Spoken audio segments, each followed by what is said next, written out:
আজকে আমাদের ধর্মসভার সভাপতির আসন অলঙ্কিত করার জন্য আমি বিনীত অনুরোধ জানাচ্ছি আমাদের সংঘের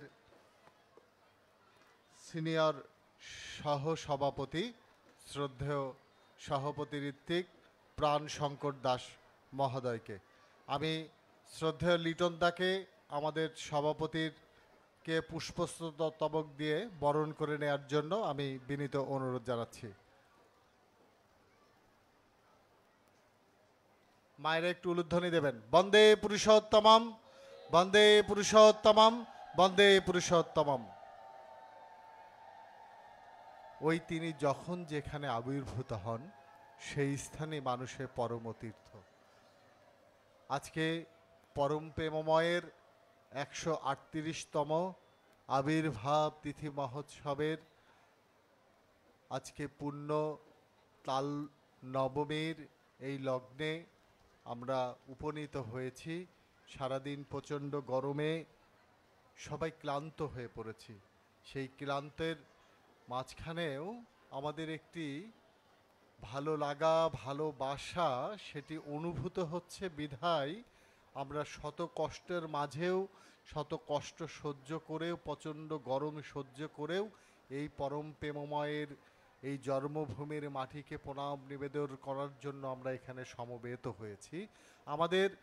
আমাদের যে আশা, আমাদের যে পরম প্রেমময়ের প্রতি যে ভালোবাসা, আমাদের মনের সমস্ত আশা তিনি পূরণ করবেন এই প্রত্যাশা এবং তার নির্দেশিত পথে আমরা চলব।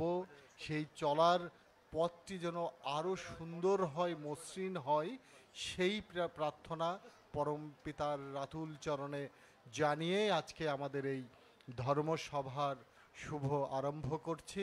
আজকের ধর্মসভায় প্রথমেই আজকের আলোচ্য বিষয়ের উপরে আলোচনা করার জন্য আমি বিনীত অনুরোধ জানাচ্ছি আমাদের খুবই একান্ত আপনজন অধ্যাপক সমাপ্ত কুমার সাহা, সচিব উপদেষ্টা পরিষদ, কেন্দ্রীয় সৎসঙ্গ হিমায়তপুর পাবনা, দাদাকে আজকে আলোচ্য বিষয়ের উপরে আলোচনা করার জন্য আমি বিনীত অনুরোধ জানাচ্ছি। শ্রদ্ধেয় অধ্যাপক শ্রী সমাপ্ত কুমার সাহা মহোদয়। জয় গুরু। পরম প্রেমময় যুগ পুরুষোত্তম ওয়ার্ল্ড টিচার, আমাদের সকলের জীবনের পথ প্রদর্শক পরম প্রেমময় শ্রী শ্রী ঠাকুর অনুকূলচন্দ্রের 138তম শুভ আবির্ভাব বর্ষবরণ উৎসবের সম্মানিত সভাপতি, আমি এই সান্ধ্যকালীন অধিবেশনে সর্বপ্রথমে আমার পরম পিতার রাতুল চরণে জানাই শতকোটি প্রণাম। প্রণাম জানাই সভাপতি ঋত্বিক, আজকের সভার সম্মানিত সভাপতি।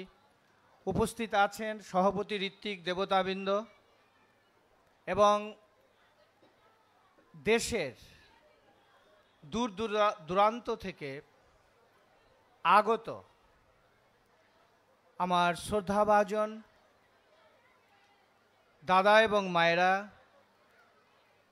যারা অনেক কষ্ট করে আমার পরম দয়ালকে ভালোবেসে এখানে উপস্থিত রয়েছেন, তারা সকলেই আমার আনন্দিত জয়গুণন্তে প্রণাম গ্রহণ করুন। ওই তিনি যেখানে আবির্ভূত হন সেই স্থানই তীর্থক্ষেত্র। আজ থেকে 138 বছর পূর্বে পাবনা হেমায়েতপুরের বলতে পারি একটি অজ পাড়াগাঁয়ে এই বিশ্ব ব্রহ্মাণ্ডের মানুষ তথা প্রতিটি প্রাণী উদ্ভিদের মুক্তির জন্য যিনি আবির্ভূত হয়েছিলেন, এই গ্রামকে আলোকিত করে তিনি আজকের দিনে অত্যন্ত প্রাসঙ্গিক। প্রাসঙ্গিক এই কারণে যে 138 বছর পূর্বে তিনি আবির্ভূত হয়েছিলেন একটি অসাম্প্রদায়িক সমাজ ব্যবস্থা গড়ে তোলার জন্য। তিনি আবির্ভূত হয়েছিলেন ধর্ম এবং কর্মকে সমন্বয় করে, কম্বিনেশন করে তিনি প্রমাণ করেছেন বিজ্ঞান এবং ধর্ম ওতপ্রোতভাবে জড়িত, এবং এই মানুষ মুক্তির একমাত্র রাস্তা হচ্ছে দক্ষ জনসম্পদ গড়ে তোলা, দক্ষ মানব সম্পদ গড়ে তোলা। এবং এটি সম্ভব তিনি 138 বছর পূর্বে এটি অনুধাবন করেছিলেন যে একটি দক্ষ মানব শক্তি গড়ে তোলার জন্য যে কম্পোনেন্টগুলো প্রয়োজন, সেই যাত্রা তিনি শুরু করেছিলেন এই পাবনা হিমায়তপুরে। সেই কর্মযজ্ঞের কথা একটু পরে আসছি। বলতে পারি আধ্যাত্মিক সাধনায় এবং ধর্মচর্চায় বলা যেতে পারে, কথা বললে আমার মনে হয় ভুল হবে না, শ্রী শ্রী ঠাকুর অনুকূলচন্দ্র এই পাবনার মাটির শ্রেষ্ঠ সন্তান। তিনি আমাদেরকে এই পাবনাকে তথা বাংলাদেশকে আন্তর্জাতিকভাবে পরিমণ্ডলে পরিচিত করে দিয়েছেন, তাই তিনি অত্যন্ত প্রাসঙ্গিক। এটি তীর্থক্ষেত্র কেন? এটি আমরা পুরুষোত্তমের পিতা শিবচন্দ্র চক্রবর্তীর সেই উক্তির থেকে আমরা পাই যে এই পদ্মাই হচ্ছে গঙ্গা, এই হিমায়তপুরই হচ্ছে কাশী, গয়া, বৃন্দাবন। সুতরাং আমরা যারা সৎসঙ্গী তাদের কাছে এই পবিত্র তীর্থভূমির চেয়ে আর কোনো তীর্থভূমি থাকতে পারে না।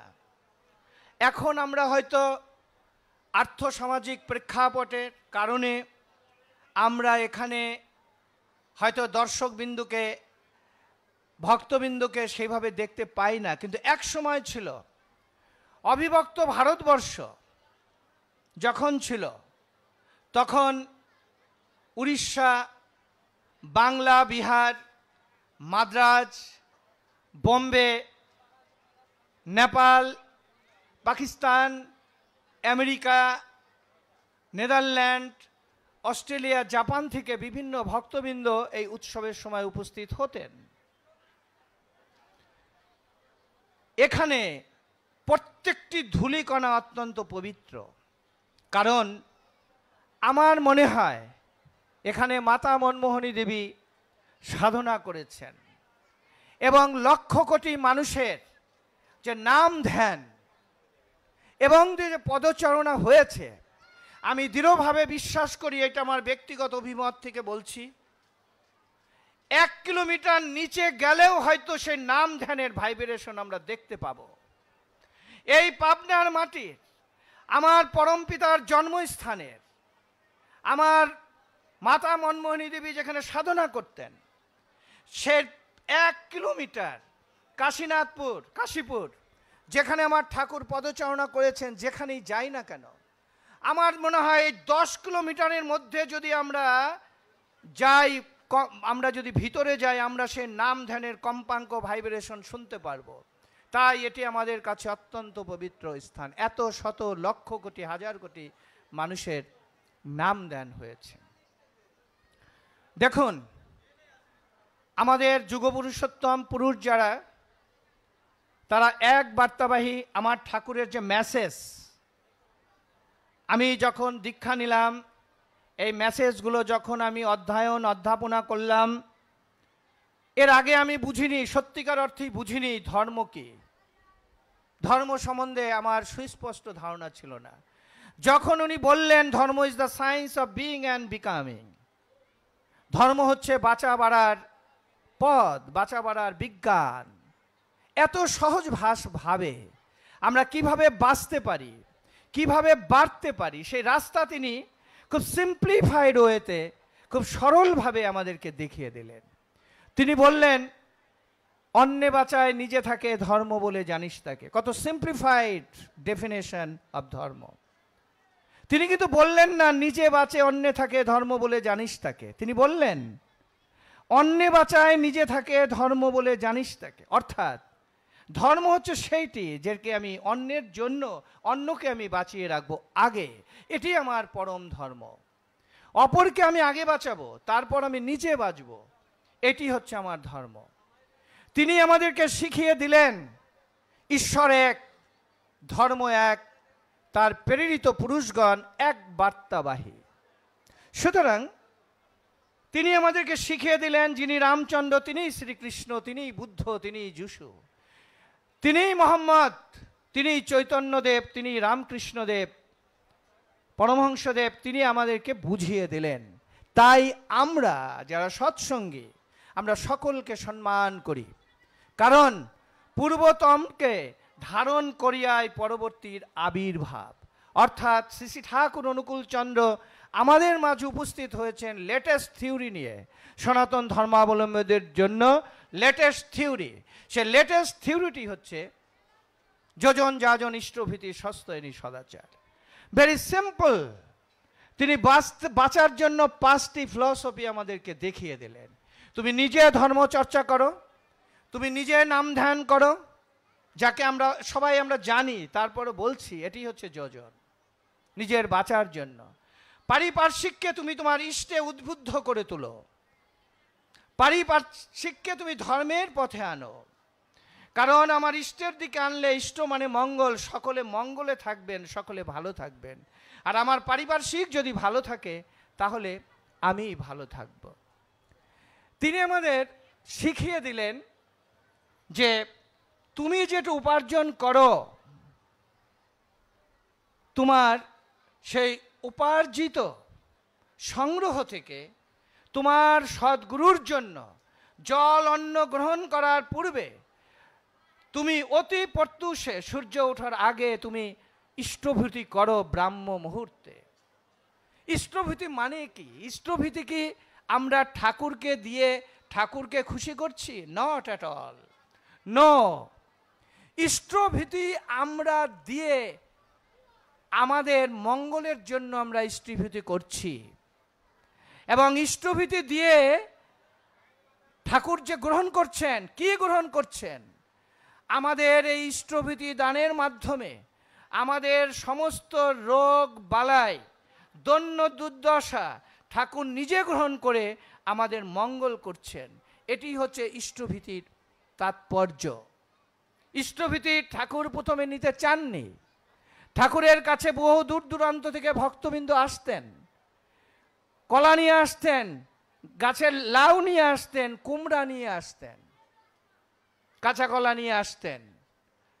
ঠাকুর গ্রহণ করতে চাইতেন না। এতে ভক্তবৃন্দ মনে কষ্ট পেতেন।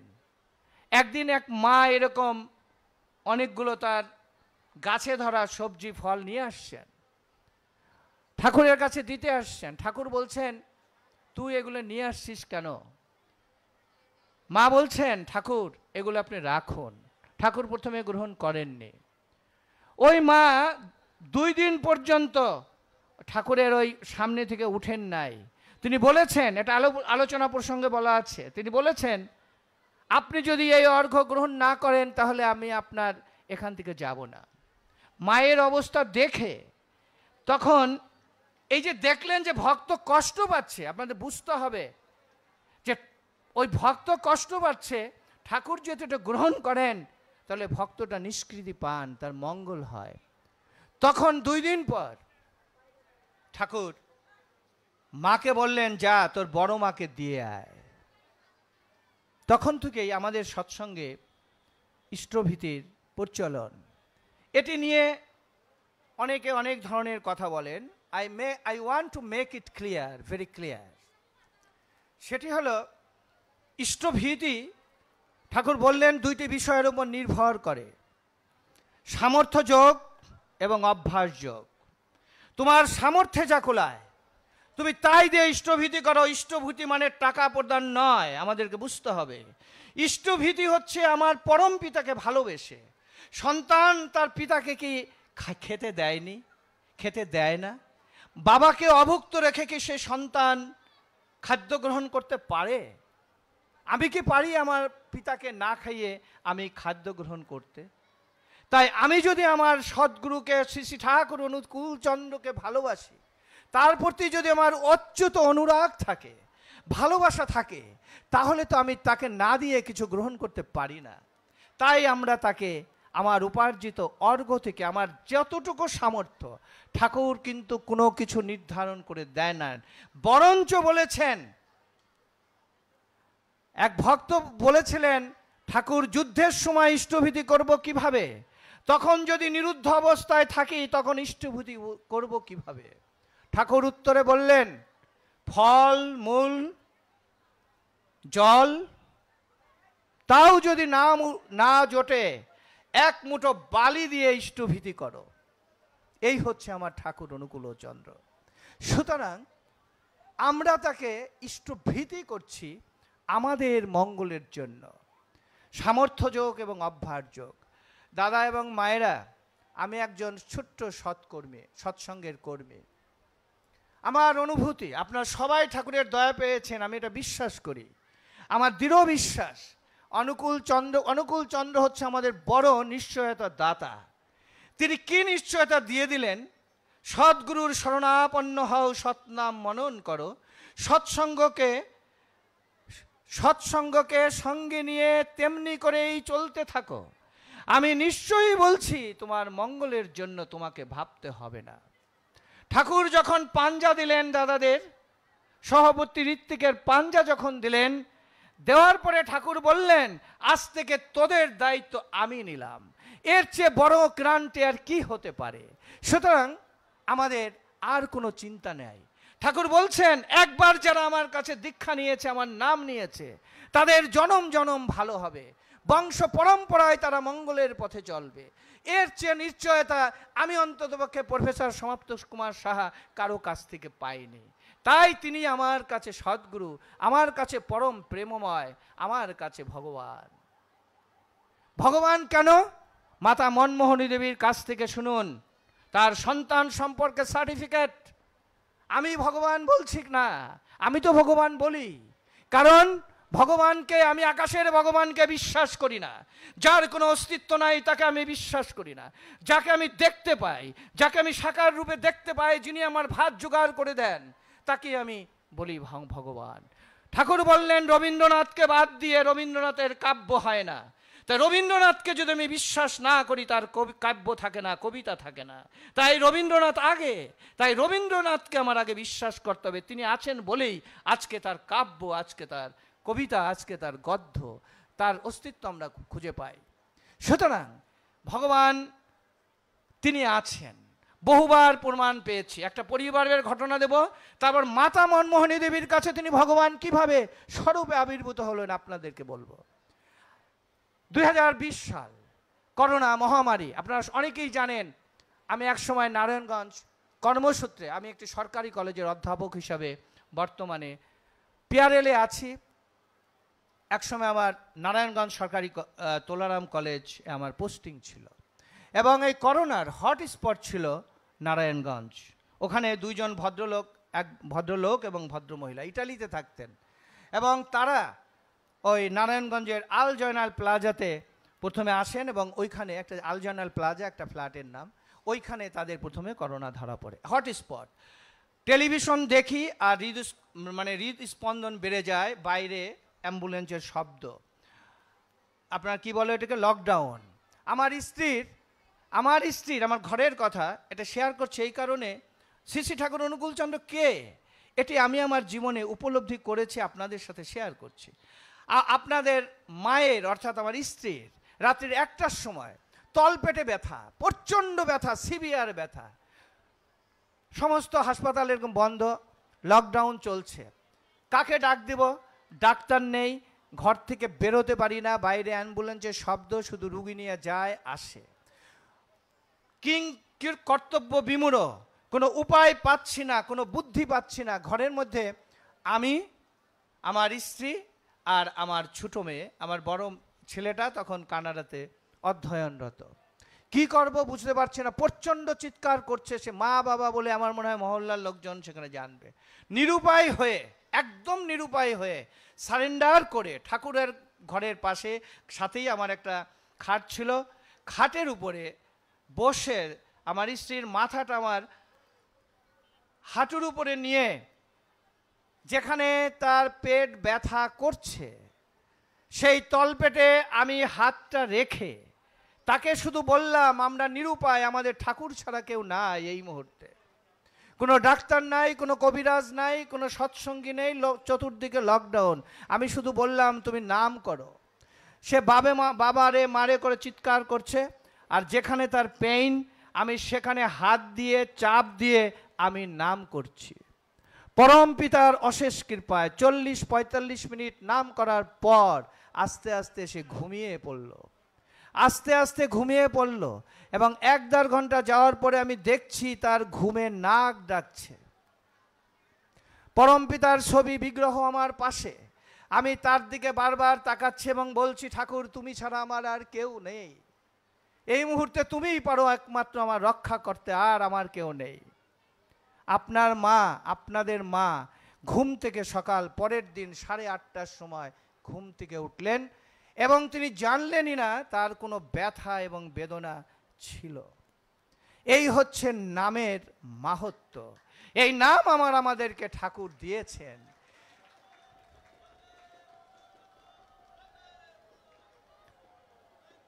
সুতরাং এই নাম হচ্ছে, ঠাকুর আলোচনা প্রসঙ্গে বলছেন যে এই নাম হচ্ছে it is the best medicine of the world. এই নামের উপরে কোনো ঔষধ নাই। সুতরাং আমার জীবনের অভিজ্ঞতা থেকে, অনুভূতি থেকে আমি বলছি, যে কোনো অবস্থায় আপনার মাথা ব্যথা করে, পেট ব্যথা করে, যে কোনো চরম অবস্থায় আপনি সেই জায়গাটাকে স্পর্শ করে এক নাম নিয়ে, অনুরাগ নিয়ে, ঠাকুরকে ভালোবেসে সারেন্ডার করেন। সারেন্ডার মানে হচ্ছে, সারেন্ডার দুইটি কথা শব্দের অর্থ। সারেন্ডার কথা মানে হলো আমরা স্বাভাবিকভাবে বুঝি আত্মসমর্পণ করা।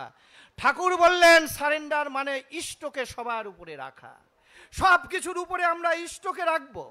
সব কিছু, আমার সন্তানের চেয়ে আমার ইষ্ট বড়, আমার মেয়ের চেয়ে আমার ইষ্ট বড়, আমার স্ত্রীর চেয়ে আমার ইষ্ট বড়, আমার আত্মীয় স্বজনের চেয়ে আমার ইষ্ট বড়, আমার চাকরির চেয়ে ইষ্ট বড়, আমার আত্মীয় স্বজনের চেয়ে ইষ্ট বড়, আমার রান্নাঘরের চেয়ে ইষ্ট বড়।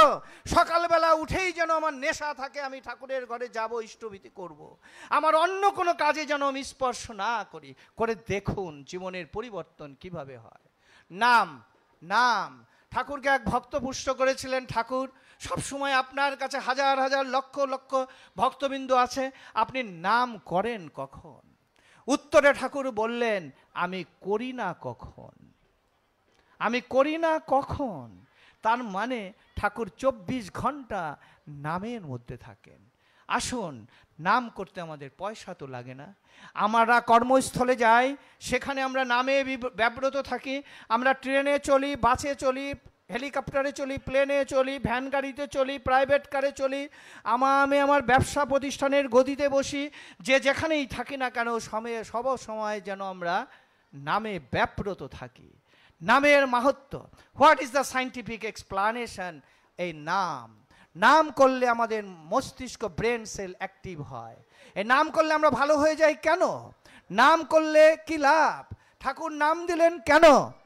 আপনারা জানেন, এখানে হিরণময়দা আছেন, কুষ্টিয়ার লোকজন যারা আছেন, একসময় কুষ্টিয়াতে এই নামের হাসপাতাল করা হয়েছিল। মৃত্যুপ্রায় রুগী যারা, তাদেরকে স্পর্শ করে, নাম করে তাদেরকে ভালো করা হয়েছে। এবং কাজলদাকে নির্দেশ দিয়েছিলেন ঠাকুর, তুমি ভাইব্রোমিটার এই যন্ত্রটি আবিষ্কার করো। এই ভাইব্রোমিটারের সাহায্যে, অর্থাৎ একটা মানুষ যখন মরে যাবে তখন যে ভাইটাল ফোর্স তার শরীরে প্রয়োজন, সেই ভাইটাল ফোর্স যদি তার বডিতে ইনপুট করা যায় তাহলে সে আবার বেঁচে যাবে। সুতরাং নাম হচ্ছে আমাদের ব্রেন সেলকে অ্যাক্টিভ করে। আমাদের দেহের যে সেল, কোটি কোটি লক্ষ লক্ষ সেল, কোষ দ্বারা যে আমাদের দেহ গঠিত, আমাদের ব্রেন সেল গঠিত। এই নামের মাধ্যমে আমাদের সেই ব্রেন সেল অ্যাক্টিভ হয়, সক্রিয় হয়। আমি বুঝতে পারি কোনটি সঠিক কোনটি ভুল। ঠাকুর দেখিয়ে দেন আমাকে কি করতে হবে, তখন পারফেকশন আসে, তখন আপনার ভুল কম হবে। ওই পারফেকশন আসে নাম ধ্যান করলে। ঠাকুর বললেন নামে মানুষকে তীক্ষ্ণ করে, ধ্যানে মানুষকে আপনার গ্রহণক্ষম করে। গ্রহণ ক্ষমতা মানেই হচ্ছে আপনার রিসেপটিভ পাওয়ার, আপনার যে গ্রহণ করার সামর্থ্য। আপনাকে একজন নিন্দা করলো, আপনার নামে একজন বদনাম করলো, আপনার অহং থাকবে না, আপনি রাগ হবেন না। এটি হচ্ছে আপনার ধ্যানের, মেডিটেশনের মাহাত্ম্য। তাই শ্রী শ্রী ঠাকুর অনুকূলচন্দ্র আমাদেরকে নাম ধ্যান করার জন্য শিখিয়ে দিলেন। এই মহাত্মা পুরুষ পাবনার এই হিমায়তপুরে জন্মগ্রহণ করেছেন। আমরা পাবনার মানুষ তো গর্বিতই, এছাড়া সারা বাংলাদেশের মানুষ আমরা গর্বিত। যে কথা বলছিলাম, মাতা মনমোহিনী দেবী তার সন্তানের কাছে স্বীকার করলেন, অনুকূল রে তুই ভগবান। কিভাবে করলেন? কলকাতায় গিয়েছেন মাতা মনমোহিনী দেবী, তার ছেলে প্রবোধচন্দ্র অ্যান্ড প্রভাষচন্দ্র এবং মেয়ে মাতা মনমোহিনী দেবীর মেয়ে গুরুপ্রসাদী গেলেন সেখানে। যাওয়ার পরে কিছুদিন থাকার পরে গুরুপ্রসাদী মায়ের টাইফয়েড হলেন, ভীষণ টাইফয়েডে ভীষণভাবে তিনি আক্রান্ত। কলকাতার সমস্ত বড় বড় ডাক্তারদেরকে দেখানো হয়েছে এবং ডাক্তাররা একরকম বলা যায় আশা ছেড়ে দিয়েছেন। রাত্রি 2:30টার দিকে মাতা মনমোহিনী দেবী মেয়ের এই অবস্থা দেখে পাশের রুমে অবস্থানরত আমার পরম দয়াল শ্রী শ্রী ঠাকুর অনুকূল চন্দ্রের কাছে ছুটে গেলেন, বললেন অনুকূল রে, গুরুপ্রসাদীকে তো আর বাঁচাতে পারি না, তুই রক্ষা কর বাবা। ঠাকুর কলকাতায় 1/1 হর্তুকি লেনে তখন অবস্থান করছেন। কলকাতায় গেলে ওই বাসাতেই ঠাকুর থাকতেন। আমি তো গুরুপ্রসাদীকে আর রক্ষা করতে পারছি না বাবা, তুই ওকে রক্ষা কর। ঠাকুর যেন মুহূর্তের জন্য কি ভাবলেন, পরে বললেন তোমার প্রসাদী এ যাত্রায় রক্ষা পেল। সুতরাং আস্তে আস্তে আমাদের মা গুরুপ্রসাদী মা আস্তে আস্তে ভালো হয়ে গেলেন। কয়েকদিন পরের ঘটনা, যাকে আমরা খেপাদা নামে চিনি, প্রভাষচন্দ্র, তিনি পক্সে আক্রান্ত, বসন্ত রোগ। আপনারা জানেন ওই সময়ের বসন্ত রোগ মানে মৃত্যু অনিবার্য। সমস্ত শরীর ভরে গেছে বসন্ত রোগে আক্রান্ত, বাঁচানোর কোনো রাস্তা নাই। সকলেই প্রাণের আশা ত্যাগ করেছেন, সমস্ত শরীর ঠান্ডা হয়ে শীতল হয়ে আসছেন। উন্মাদিনীর মতো হয়ে মাতা মনমোহিনী দেবী আবার ছুটে গেলেন, অনুকূল রে, তুই আমার ছেলে কিনা আমি জানি না, কিন্তু তুই ভগবান। মাতা মনমোহিনী দেবীর কথা তার সন্তান সম্পর্কে, তুই তোর ভাইকে রক্ষা কর, এই কষ্ট আমি আর সহ্য করতে পারি না, এই পুত্র শোক আমি কিভাবে সহ্য করব। ঠাকুর শুধু বললেন আচ্ছা। পরের দিন দেখা গেল ঠাকুরের সকাল ঘুম হতে না হতেই ঠাকুরের সমস্ত শরীরে বসন্ত রোগে আক্রান্ত, অর্থাৎ ভাইয়ের সমস্ত রোগ তিনি নিজে গ্রহণ করলেন। এভাবেই আমাদের ঠাকুর অনুকূলচন্দ্র আমাদের সমস্ত দুঃখ দুর্দশা, দৈন্য দুর্দশা, রোগ ব্যাধি সবকিছুই তিনি নিজে গ্রহণ করে আমাদেরকে সুস্থ রাখছেন। আমরা কিছুই তার জন্য করতে পারি না, কিন্তু তিনি আমাদেরকে বটবৃক্ষের মতো ছায়া দিয়ে রেখেছেন, কারণ তিনি তার সন্তানের কষ্ট সহ্য করতে পারেন না। তিনি ভালোবাসার কাঙ্গাল।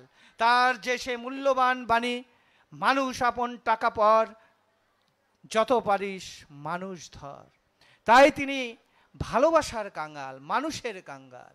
এই যে তার ঐতিহাসিক বাণী, তাই তিনি দল মত নির্বিশেষে, বর্ণগোত্র নির্বিশেষে, হিন্দু মুসলমান বৌদ্ধ খ্রিস্টান পার্শ্ব জৈন নির্বিশেষে সকলকে ভালোবেসেছেন এবং এক কাতারে নিয়ে এসেছেন। তাই তিনি আমাদের এই সময় তাকে আমরা খুব অনুভব করি।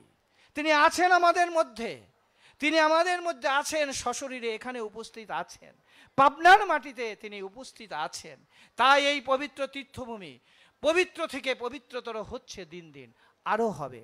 এত লোকের, এত ভক্তের আগমন, যেখানে যেখানে এত নাম ধ্যান হয়, সেখানে এইখানে আমি গড়াগড়ি করলেও, মাটিতে গড়াগড়ি করলেও আমার জীবন সার্থক। আমার গয়া কাশী বৃন্দাবন যাওয়ার দরকার নাই। আমার পাবনার এই হিমায়তপুর, আমার যুগপুরুষোত্তম শ্রী শ্রী ঠাকুর অনুকূল চন্দ্রের মাটি ওর চেয়েও পবিত্র, এর চেয়ে পবিত্র আর কিছু হতে পারে না।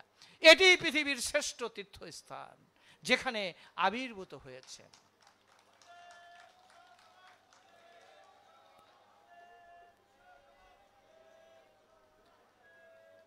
তাই আপনারা যখনই পারেন, ঠাকুর যেটা বলছেন, বৎসরে অন্তত একবার আপনার সামর্থ্য অনুযায়ী পরম দয়ালের তীর্থভূমিতে আসবেন। এটা তো আমাদের মঙ্গল, এটি আমাদের মঙ্গলের জন্যই সপরিবারে আসব। শ্রদ্ধেয় দাদা এবং মায়েরা, ছোট্ট একটি কথা বলে শেষ করছি। আমেরিকান সাংবাদিক জেমস ঠাকুরের কাছে আসছেন। আপনারা হাউজারম্যানদার সম্পর্কে জানেন যারা সৎসঙ্গী।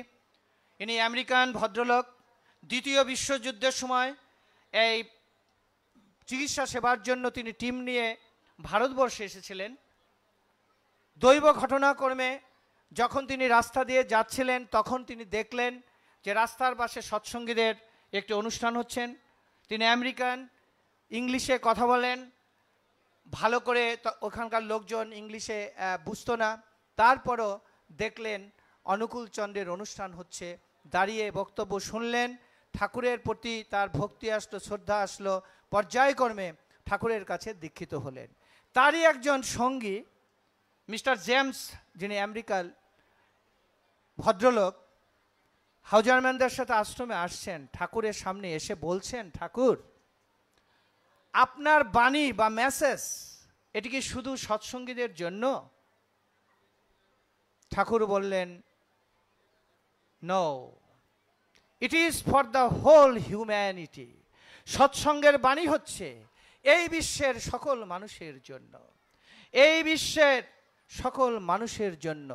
তাই সারা বিশ্ব থেকে সেই লোকজন আমাদের এখানে আসে, ঠাকুরের কাছে এসে দীক্ষা গ্রহণ করেছেন। তিনি প্রশ্ন করেছিলেন ঠাকুরকে, ঠাকুর, এই মেসেজ সারা বিশ্বের মানুষের কাছে যাবে কিভাবে? উত্তরে শ্রী শ্রী ঠাকুর বললেন, মানুষ এবং কর্মের মাধ্যমে। তাই তিনি ঋত্বিক দেবতাদের তৈরি করেছিলেন যে তারা যেন দেশ দেশ থেকে দেশান্তরে, বিশ্ব ব্রহ্মাণ্ডে এক দেশ থেকে অন্য দেশে যে মানুষকে ঠাকুরের মিশন এবং ভীষণ কি, এটি যেন প্রচার করেন। তাই মানুষ এবং কর্মের মাধ্যমে তিনি ঠাকুরকে প্রশ্ন করেছিলেন, ঠাকুর, আপনি কি প্রকৃত অর্থেই সত্যকে উপলব্ধি করতে পেরেছেন?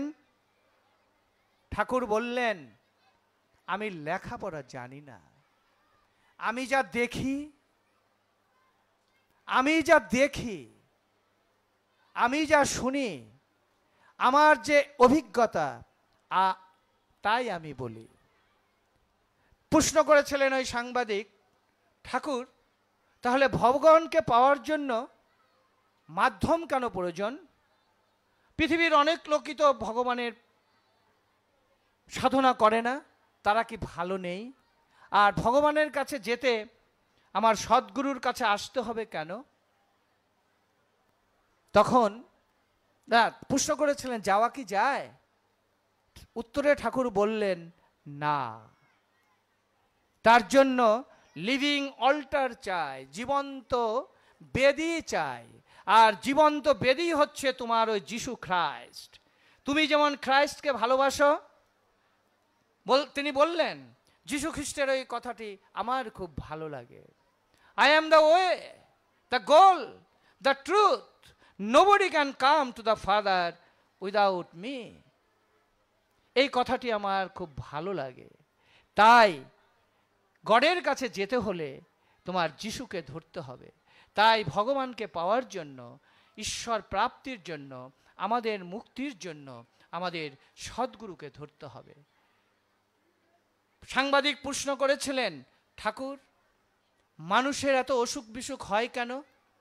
ঠাকুর খুব সিম্পলিফাইড ওয়েতে উত্তর দিলেন, ভাইটাল ফোর্স ইমব্যালেন্সের জন্য। ভাইটাল ফোর্স ইমব্যালেন্সের জন্য।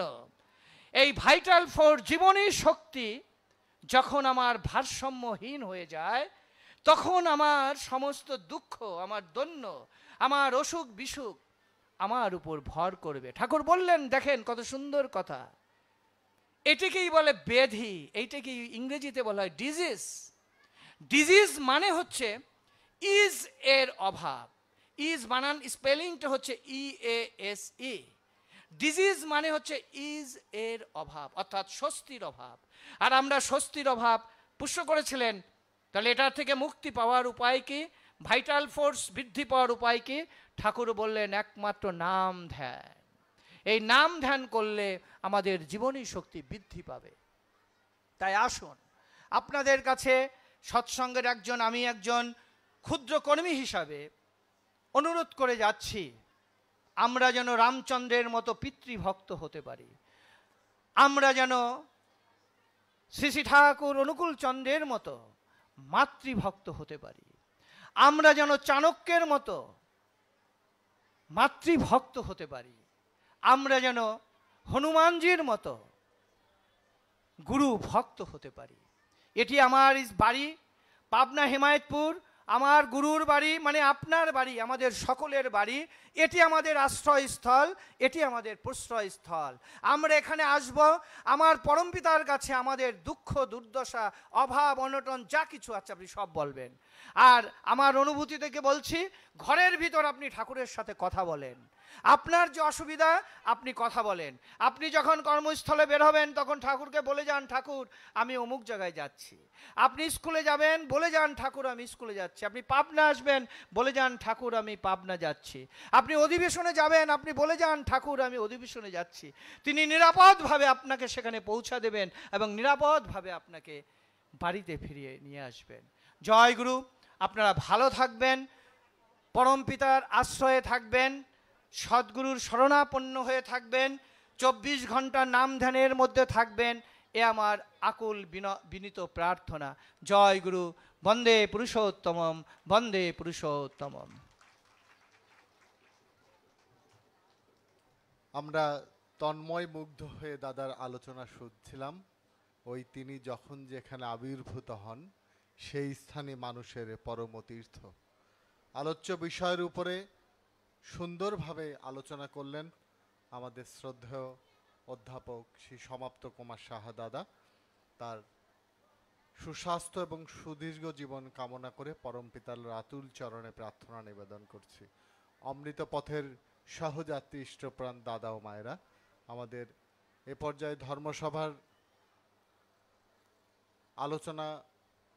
আলোচ্য বিষয়ের উপরে আলোচনা করার জন্য আমি বিনীত অনুরোধ জানাচ্ছি আমাদের একান্ত আপজন, আমাদের শ্রী শ্রী ঠাকুর অনুকূল চন্দ্র সৎসঙ্গ নির্বাহী পরিষদের সবার প্রিয় মানুষ, যে মানুষটি প্রতি কারোর কোনো অভিযোগ নাই, সবাই আমরা যাকে আপন করে নিই সবসময়, আমাদের সংগঠনের সাথে তিনি সবসময় ঠাকুরের আদর্শ মাথায় নিয়ে দেশের বিভিন্ন প্রান্তে ছুটে চলেন।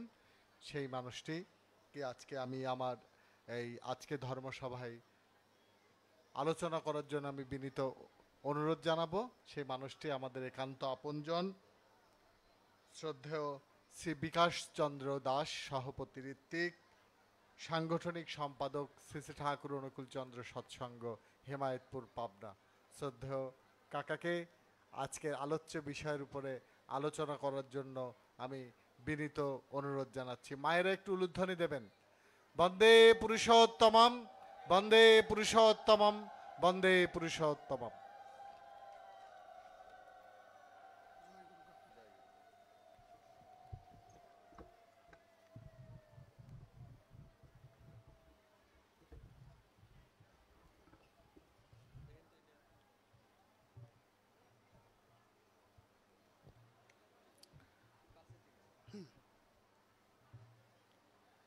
বন্দে পুরুষোত্তমম, বন্দে পুরুষোত্তমম।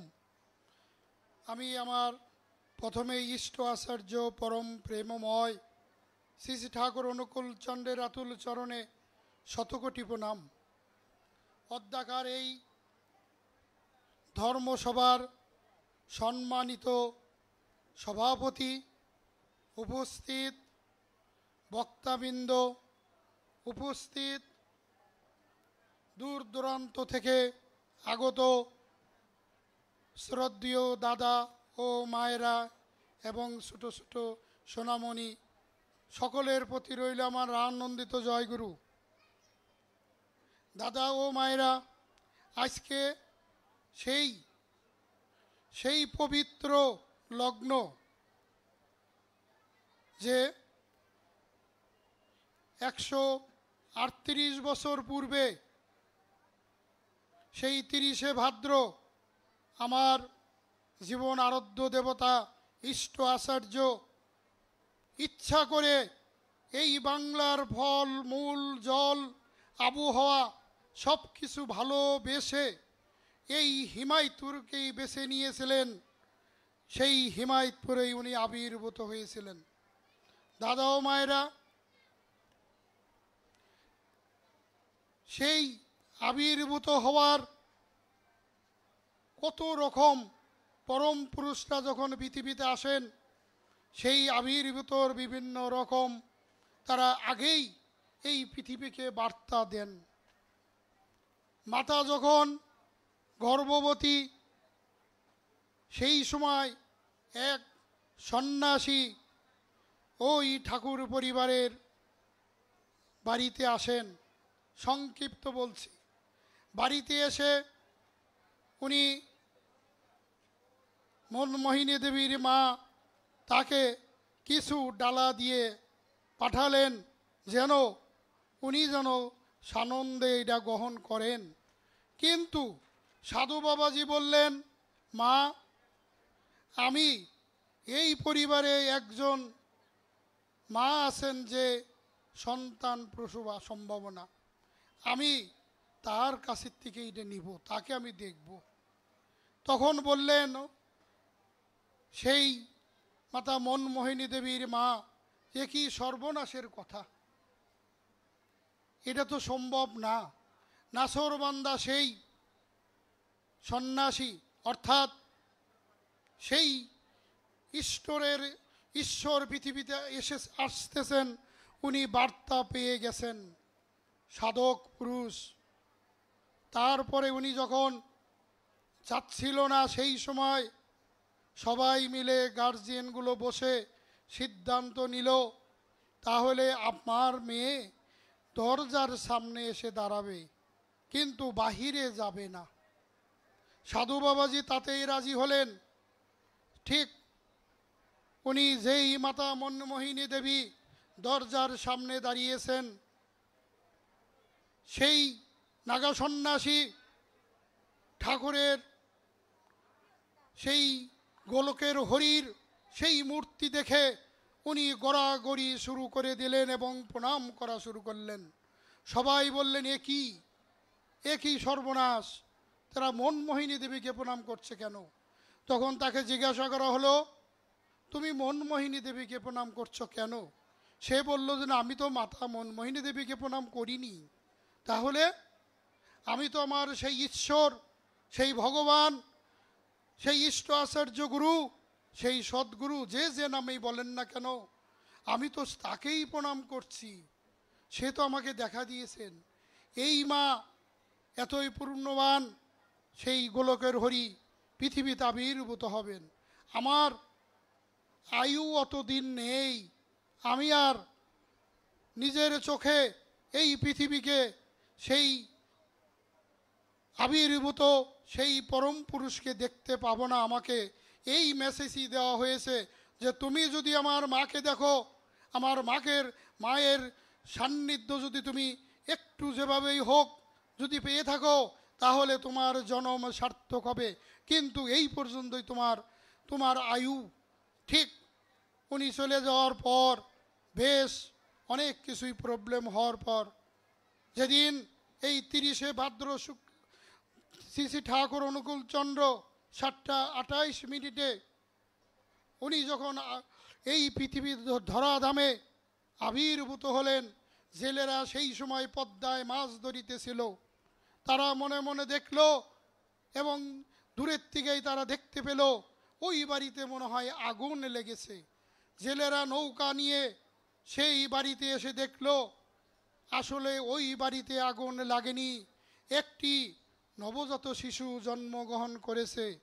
সেই শিশুর এমনই শিশু, সে পৃথিবীতে এসে কোনো কান্নাকাটি নেই, মাথায় কোনো চুল নেই, সে সমানে পৃথিবীতে সে মঙ্গল বার্তা নিয়ে এসেছেন, তার মুখে সর্বদাই হাসি হাসি হাসি।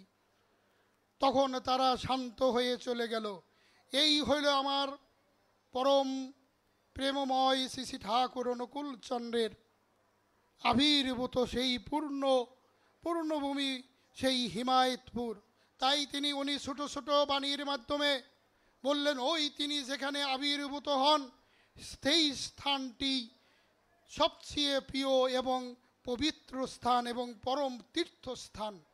তাই আমরা যারা এই যে আপনারা এখানে এসেছেন, আপনারা অত্যন্ত সৌভাগ্যবান। এইটাই আমি বলবো, আপনারা এই যে সেই ধুলিতে গড়াগড়ি করছেন, এই পবিত্র ধুলিতে আপনারা আপনাদের জীবনকে পূর্ণ করে চলে যাচ্ছেন। কারণ এখানে এসেছেন আপনার সমস্ত জ্বালা যন্ত্রণা মুছে নতুন কিছু নেওয়ার জন্য। এই হইল সেই পূর্ণ লগ্নের আজকের সেই 7:28 দয়াল ঠাকুর এসে এই ঘোষণা, এই প্রতিশ্রুতি দিয়েছেন আমরা যেন এই প্রসাদ থেকে কোনোভাবেই বঞ্চিত না হই। ঠাকুর যে স্থানটিতে জন্মগ্রহণ করেছেন, যে স্থানটিতে আবির্ভূত হয়েছেন, আমি আপনাদের কাছে বিনীতভাবে অনুরোধ করব, আপনারা অবশ্যই সেই ধুলিতে গিয়ে একটু হলেও প্রণাম করে ওইখান থেকে অল্প হলেও 1 চিমটি মাটি হলেও নিয়ে যাবেন আপনার জীবনকে, আপনার পরিবারকে, আপনার সমস্ত সন্তানদেরকে পবিত্র এবং রক্ষা করার জন্য। এটা মেন্টালের ভিতরেই আছে, সেটা কিন্তু নির্দিষ্ট সময়ে খুলে দেওয়া হয়। এরপরেও আমাদের শ্রীমন্দিরেও ওই ধুলি রাখা আছে, এই ধুলিগুলো আপনারা নিয়ে যাবেন, কারণ ওই ধুলিটাই পবিত্র। কারণ আমেরিকান যারা এসেছিলেন তারা প্রশ্ন করেছিলেন দয়াল ঠাকুরকে, মায়েরা, হে দয়াল ঠাকুর, তুমি এই পাবনা জেলার একটা অজগ্রামে তুমি জন্মগ্রহণ করেছ, তুমি তো ইচ্ছা করলে আমাদের আমেরিকা, ইংল্যান্ড, ইউরোপের বড় বড় উচ্চতর উন্নত কান্ট্রিতে জন্মগ্রহণ করতে পারতে, কেন তুমি আমাদের ওইখানে জন্মগ্রহণ করনি? দয়াল ঠাকুর তার উত্তরে বললেন, দাদা ও মায়েরা, আমাদের সেই মাতৃজননীরা তাদের উদ্দেশ্যে বললেন, মা তুই আমেরিকা থেকে কিভাবে আসলি? তুই কি? বললো যে আমি তো আমেরিকার থেকে বিমানে যেভাবেই হোক দিল্লি পৌঁছেছি, দিল্লির পর আমি দমদমে এসেছি, দমদমের পর বাংলাদেশে, এরপরে বিভিন্ন ওয়েতে অর্থাৎ বিভিন্ন রাস্তা দিয়ে নৌকা বলেন, বাস বলেন, গাড়ি বলেন, রিক্সা বলেন, ঘোড়ার গাড়ি বলেন, এইভাবে করতে করতেই তো আমি হিমায়তপুর এসে গেলাম। দয়াল ঠাকুর প্রশ্ন করলেন মাদেরকে, কেন তোমাদের ওই বিমানকে কি বলতে পারোনি যে এখানে এই হিমায়তপুরে এনে নামিয়ে দিত তোমাদেরকে? তাইলে তো তোমাদের এত পরিশ্রম, এত জায়গায় জায়গায় তোমাদের বাধার সম্মুখীন হতে হতো না। তারা হেসে বলল, দয়াল ঠাকুর, এইখানে তো বিমান ঘাঁটি নেই, বিমান নামবে কোথায়? সেই বিমান ঘাঁটি তো এই হিমায়তপুরে নেই, পাবনায় নেই। দয়াল ঠাকুর যেন শিশুর মতো বলছেন যে কি বলো, তাইলে বিমান নামার জন্য কি এয়ারপোর্ট লাগে? অর্থাৎ যে জগৎ পরিচালনা করছেন, জগতের যে সৃষ্টিকর্তা, উদ্ধারকর্তা, সে যেন শিশুর মতন তাদের কাছে জানতে চাচ্ছেন, তাইলে বিমান নামার জন্য এয়ারপোর্ট লাগে। তখন তারা বলছে, হ্যাঁ, এয়ারপোর্ট ছাড়া বিমান নামবে কোথায়? তখন দয়াল ঠাকুর বলছেন, তোমরা আমাকে আমেরিকায় যেতে বলছো, ইংল্যান্ডে যেতে বলছো, তোমাদের তো বিমানে ঘাঁটি নেই। অর্থাৎ পরম পুরুষ যে বাবার উরসে, যে মায়ের গর্ভে ধারণ করবেন, সেই রকম পুরুষ হতে হবে, সেই রকম মাতৃ থাকতে হবে, অর্থাৎ সেই রকম মা তৈরি করো। তাহলে দাদা ও মায়েরা, আপনারা এমনই পুণ্যবান। দয়াল ঠাকুর কিন্তু আপনাদেরকে সুন্দরভাবে বলে গেলেন কিভাবে মা হতে হবে। যে মা দয়াল ঠাকুরকে তার ধারণ করতে পারবে গর্বে, আবার পিতাও সেই রকম হতে হবে, সেই পিতার ওরসে উনি আসবেন। তাইলে তখন তারা বুঝতে পারলেন, হ্যাঁ দয়াল ঠাকুর, আমাদের এই বিভিন্ন জায়গায় আমাদের মাগুলো তো সঠিক নয়। তাইলে দাদা ও মায়েরা, আপনারা পুণ্যবান।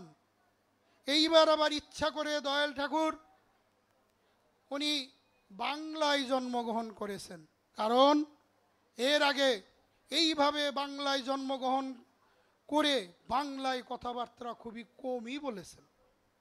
উনি ইচ্ছা করেই আসছেন, তাই উনি সরল সহজ ভাষায়, পাবনার ভাষায় উনি সব কিছুই বাংলাই বলেছেন।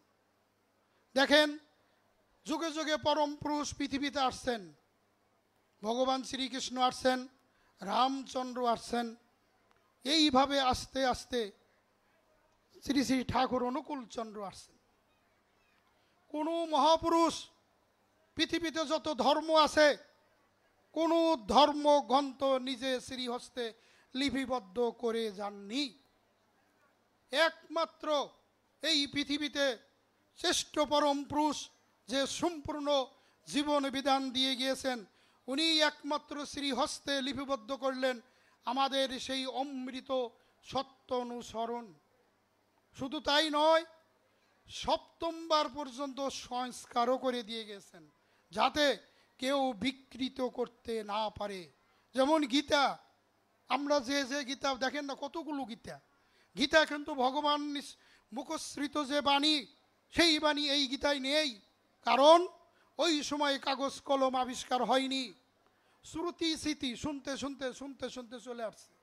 তাইলে এই যে আপনারা বিভিন্ন বক্তার খুব বক্তব্য শুনছেন, দেখা যাবে হয়তো বা কিছু ভুলেও যেতে পারেন। এইটাও কিন্তু গীতারও তাই ঘটনা। সেই গীতায় যেমন বলছেন, যখন ধর্মের গ্লানি হবে আমি সাধুদেরকে রক্ষা করব, ভগবান শ্রীকৃষ্ণ বললেন, আর দুষ্টের দমন করব। আপনারা গীতা পাঠ করলেই এটা দেখতে পাবেন। সেইটা উনি কুরুক্ষেত্রের যুদ্ধের মাধ্যমে সমস্ত পাপীদেরকে, সমস্ত অপরাধীদেরকে হত্যা করে শেষ করে দিলেন। সেই সময় ছিল ওইটাই প্রযোজ্য। বর্তমানে অর্থাৎ এই বাংলায় 1888 সালের এই আমার দয়াল ঠাকুর এসে বললেন কি, ধর্ম যখনই বিপাকী বাহনে ব্যর্থ অর্থে দায়, পুরনো পুরুষ তখনই আসেন পাপী পরিত্রাণ পায়। দাদা ও মায়েরা,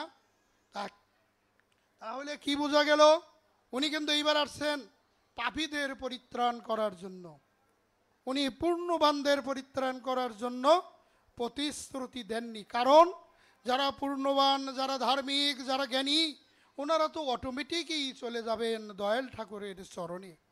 তাহলে আমাদের মতো যারা পাপিষ্ঠ, এই যে আমরা যারা দীক্ষা নিয়েছি, সৎ দীক্ষায় দীক্ষিত হয়েছি, ঠাকুরকে বিশ্বাস করেছি, তাহলে আমাদেরকে উদ্ধার করার জন্যই কিন্তু এবার উনি আবির্ভূত হয়েছেন এই বাংলায়। দাদা ও মায়েরা, আমরা এই বর্তমানে আমরা যারা এই ডায়াসে কিংবা আমাদের সবাই যারা আমাদের সম্মুখে আছেন, আমরা কেউ ঠাকুরকে দেখিনি, কারণ এই নরচক্ষু দিয়ে আমরা ঠাকুরকে দেখতে পাইনি। ঠাকুর বললেন, আলোচনায় আসলো যে দয়াল ঠাকুর, এখন তো তোমাকে দেখে শুনে, তোমাকে কোষ্ঠী পাথরে, যেমন যারা স্বর্ণের ব্যবসা করেন কোষ্ঠী পাথরে ঘষে স্বর্ণ আসল না নকল এগুলা দেখে দেখেই পরীক্ষা করা হয়। তাইলে তুমি যখন থাকবে না সেই সময় আমরা তোমাকে কিভাবে তোমাকে চিনব? দয়াল ঠাকুর বললেন, এখন যারা আমাকে কোষ্ঠী পাথরে ঘষে ঘষে নিচ্ছেন, আমি যখন থাকবো না সেই সময় ঋত্বিকের মাধ্যমে আমি দীক্ষা দেব, ঋত্বিক দীক্ষা দিবে না। ঋত্বিক হলো আমার একজন সহকারী হিসাবে থাকবেন। আমি ওই ঋত্বিকের কাঁধে বয়ে বহন করে করে, আমাকে ঋত্বিক নিয়ে যাবে, আমি তার কাঁধে বসে বহন করে করে চলে যাব। উনি আমাদের প্রতিশ্রুতি দিলেন। এরপরে বললেন, আমাকে যারা বিশ্বাস দেখে দেখে যারা এই সদ্গুরুর আশ্রয় আশ্রিত হয়েছেন, আর আমার কথা শুনে আমাকে যারা বিশ্বাস করবে, যারা আমাকে দেখে বিশ্বাস করলো তারা পূর্ণবান। আর আমাকে যারা আমার ওই ঋত্বিকদের মাধ্যমে যাজন করে যারা দীক্ষা নেবে, শুনে আমাকে বিশ্বাস করবে, তারা হলো মহাপূর্ণবান। আপনারা হলেন মহাপূর্ণবান, কারণ আপনারা, আমরা কেউ ঠাকুরকে দেখিনি, ঠাকুরকে বিশ্বাস করেছি। উনি আমার ইষ্ট আচার্য, কারণ ইষ্ট আচার্য আর কেউ নন, ইষ্ট আচার্য তিনিই, যিনি ভগবান নিজেকে যখন সৃজন করেন উনিই হলো ইষ্ট আচার্য। আমরা ভুল ব্যাখ্যা দিচ্ছি বিভিন্নভাবে, তারা ঠাকুরের সেই সঙ্গে সঙ্গে বাণীও দিয়ে দিলেন। ভুল ব্যাখ্যা কি? অনেকেই ইষ্ট আচার্য রূপ ধারণ করছেন। ইষ্ট আচার্য চেঞ্জ করা যায় না, পরিবর্তন হবে না। কারণ আপনি একটা ভালো একটা চাকরি করেন, হয়তো বা আমি একজন ডাক্তার, আপনার ছেলেও যোগ্য, কিন্তু ছেলে ডাক্তার হয়নি, ছেলে হয়েছে ইঞ্জিনিয়ার। তাহলে কি আপনার ডাক্তারত্ব কি আপনি ছেলেকে চেঞ্জ করতে পারবেন যে এই তুই আজকের থেকে ডাক্তার, কারণ আমি ছিলাম ডাক্তার তুইও ডাক্তার? তা কিন্তু হবে না। সেই রূপ দয়াল ঠাকুরের সেই ইষ্ট আচার্য, এটা চেঞ্জ হয় না। সেই সময় উনি একটা বাণীও দিয়ে দিলেন, কারণ ওনার বংশধররা এই উনাকে নিয়ে সিনিমিনি খেলবে, ওনাকে নিয়ে তছনছ করবে, বলেই দিলেন, যুক্তি চতুর যুক্ত এদের যুক্ত করে নরকেই। ওরা আপনাকে বিভিন্ন রকম অকঠ্য উদাহরণ দিয়ে বিভিন্নভাবে বলবে যে আমি ইষ্ট আচার্য। কেন? এখন তো দয়াল ঠাকুর নেই, তো দয়াল ঠাকুর নেই, উনি আচার্য। এখন আমরা কিন্তু বিশ্বাস করি দয়াল ঠাকুর প্রতিটা মুহূর্তেই আমার কাছে আছে, কেন থাকবে না? তাইলে আমি তার সামনে বসে বসে প্রার্থনা করব কেন? আপনার বাবা কিংবা আমার মা, আমার বাবা দাদা মারা গিয়েছেন, কই তাদের সামনে বসে তো আমি প্রার্থনা করি না। প্রার্থনা করি কেন? ওই দয়াল ঠাকুরের সামনে প্রার্থনা করছে এই সময়, এই কারণেই যে উনি ওই সময় আপনার কাছে সশরীরে আবির্ভূত হয়েছেন, আমরা হয়তো চোখ দিয়ে দেখতে পাচ্ছি না। তাই উনি বললেন, যা চাওয়া আমার কাছে চাবে। তাই আমরা বিভিন্ন অধিবেশনে দয়াল ঠাকুরের কাছে আমরা প্রার্থনা করি। এখানে প্রার্থনা হয়েছে, কার প্রার্থনা করেছেন? অবশ্যই শ্রী শ্রী ঠাকুর অনুকূলচন্দ্রের, আমাদের ইষ্ট আচার্যের প্রার্থনা। কারণ উনি যদি নাই থাকতো তাহলে ওনার প্রার্থনা আমরা করব কেন? কারণ উনি তো শুনবেন না, কিন্তু উনি কিন্তু সদা জাগ্রত। উনি আপনার অন্তরে বসবাস করতেছেন। আপনি প্রত্যেকটা জিনিস আপনার কাছেই দিয়ে গেছে। আপনি বাম দিকে হাত দেন, দেখবেন একটা জিনিস যেন কীরকম করছে, আবার হাতে নাড়ি ধরেন একটা করছে। একজন মানুষ যখন মারা গেল, ডাক্তার যখন ঘোষণা করলো সে মারা গিয়েছে, তার এই স্পন্দনগুলো বন্ধ হয়ে গেছে, এটাও বন্ধ হইলে, তাহলে দয়াল ঠাকুর এখানে আছেন।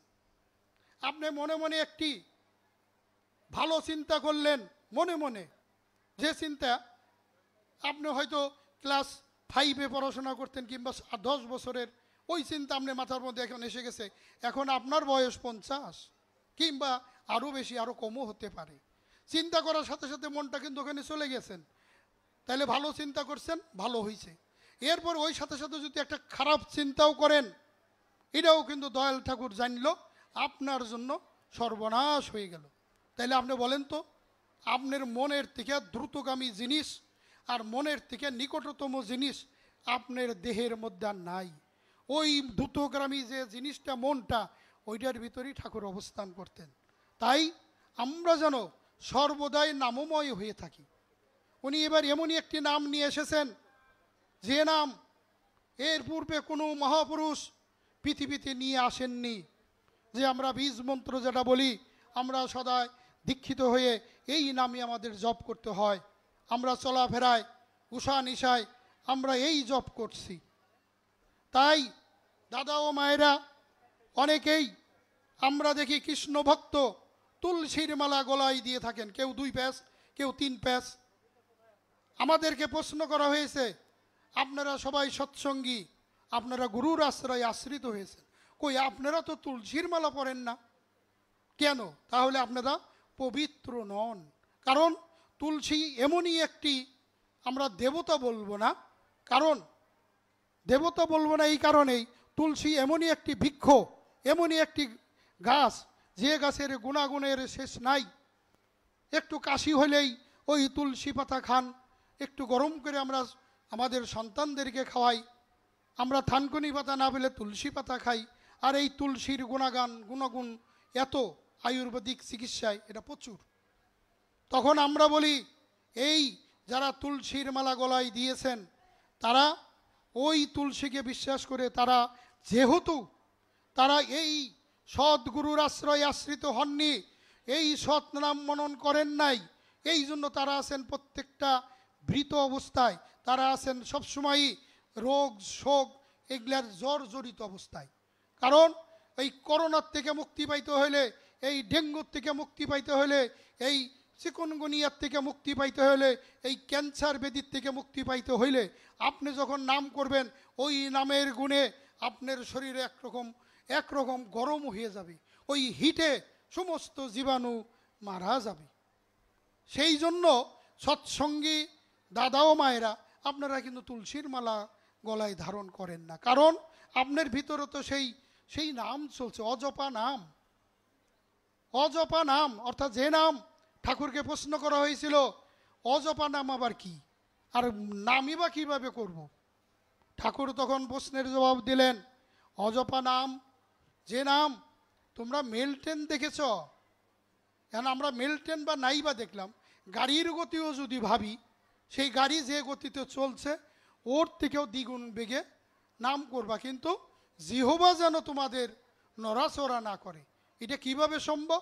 বললেন এটা আস্তে আস্তে অভ্যাসেই সম্ভব, অভ্যাসেই সব কিছু, অভ্যাস করবেন সবই হয়ে যাবে।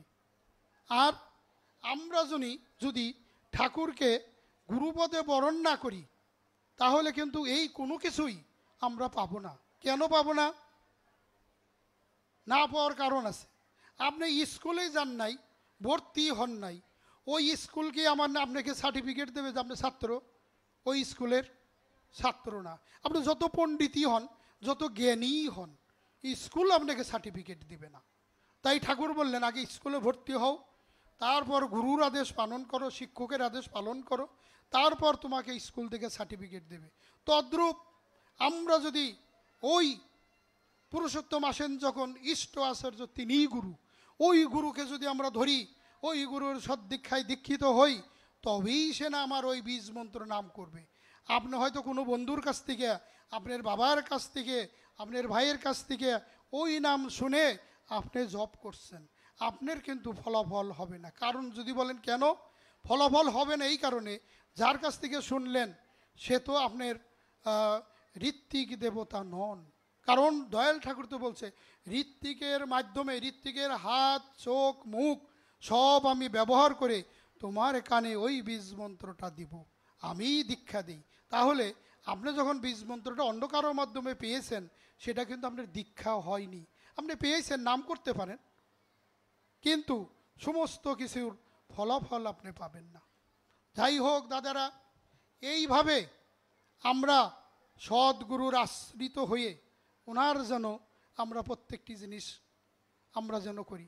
দয়াল ঠাকুর কিন্তু ইচ্ছা করে বললেন, তোরা আমরা যেমন এখন বর্তমানে 100 তলার উপরও আমরা উঠতে পারি, সেটা কিভাবে সম্ভব? 10 তলা 12 তলা এইসব বিল্ডিং আমাদের ওঠা কয়েক মিনিটের ব্যাপার, উঠে পড়ছি। ঠিক তদ্রূপ উদাহরণ দিলেন, এইবার আমি তোমাদেরকে এমন জিনিস দিয়ে গেলাম, অর্থাৎ আপনার হাতেই সুইচটা দিয়ে গেল। আপনি একটা লিফটের ভিতরে উঠলেন, লিফটের ভিতরে উঠে নিয়ে আপনি যদি লিফটের সুইচ না দেন, আপনি 13 তলাও যেতে পারবেন না, 10 তলায়ও যেতে পারবেন না, 100 তলাও যেতে পারবেন, ওই জায়গায় বসে থাকবেন। তাই বললেন এইবার লিফটের সুইচটা তোমাদের কাছেই দিয়ে গেলাম। সেই লিফটের সুইচটা কি? আর কিছুই নয়, ওই যে ঋত্বিক দেবতার মাধ্যমে যে নামটা পেয়েছেন, যজন যজন ইষ্টভীতি আর অযথা অজপা নাম। আপনাকে অন্য তেমন কোনো কিছু করতে হবে না। আপনি এই কয়েকটা জিনিসই করেন, জীবনকে আপনার একেবারে সেই ঠাকুরের মুখ্যধাম প্রাপ্তির জন্য। কি? যজন যাজন ইষ্টভীতি আর এই অজপা নাম। এই অজপা নামটাই হলো আপনার হলো সুইচ। ওই সুইচ অন করবেন, দেখবেন যে আপনার চলছে। আপনি মোবাইলে চার্জ দিচ্ছেন, এখন তো প্রত্যেকটা শিশুর কাছেই মোবাইল। মোবাইলে যদি চার্জ না থাকে, আপনার মোবাইলে আপনি কথা বলতে পারবেন? পারবেন না। তাইলে মোবাইলে চার্জ দিতে হবে সেই নির্দিষ্ট পদ্ধতিতে। তাই আপনার জীবনকে পরিচালনা করতে গেলে, দেহকে পরিচালনা করতে হইলে, আপনার সমাজকে সংসারকে পরিচালনা করতে হইলেও তো একটা অবলম্বনের প্রয়োজন। সেটা কি? সকালে উঠেই যখন আপনি নাম ধ্যান করবেন, যজন যজন ইষ্টভীতি করবেন, ওটা পরিবারের থেকেই শুরু করেন, দেখবেন আস্তে আস্তে সব হয়ে যাচ্ছে।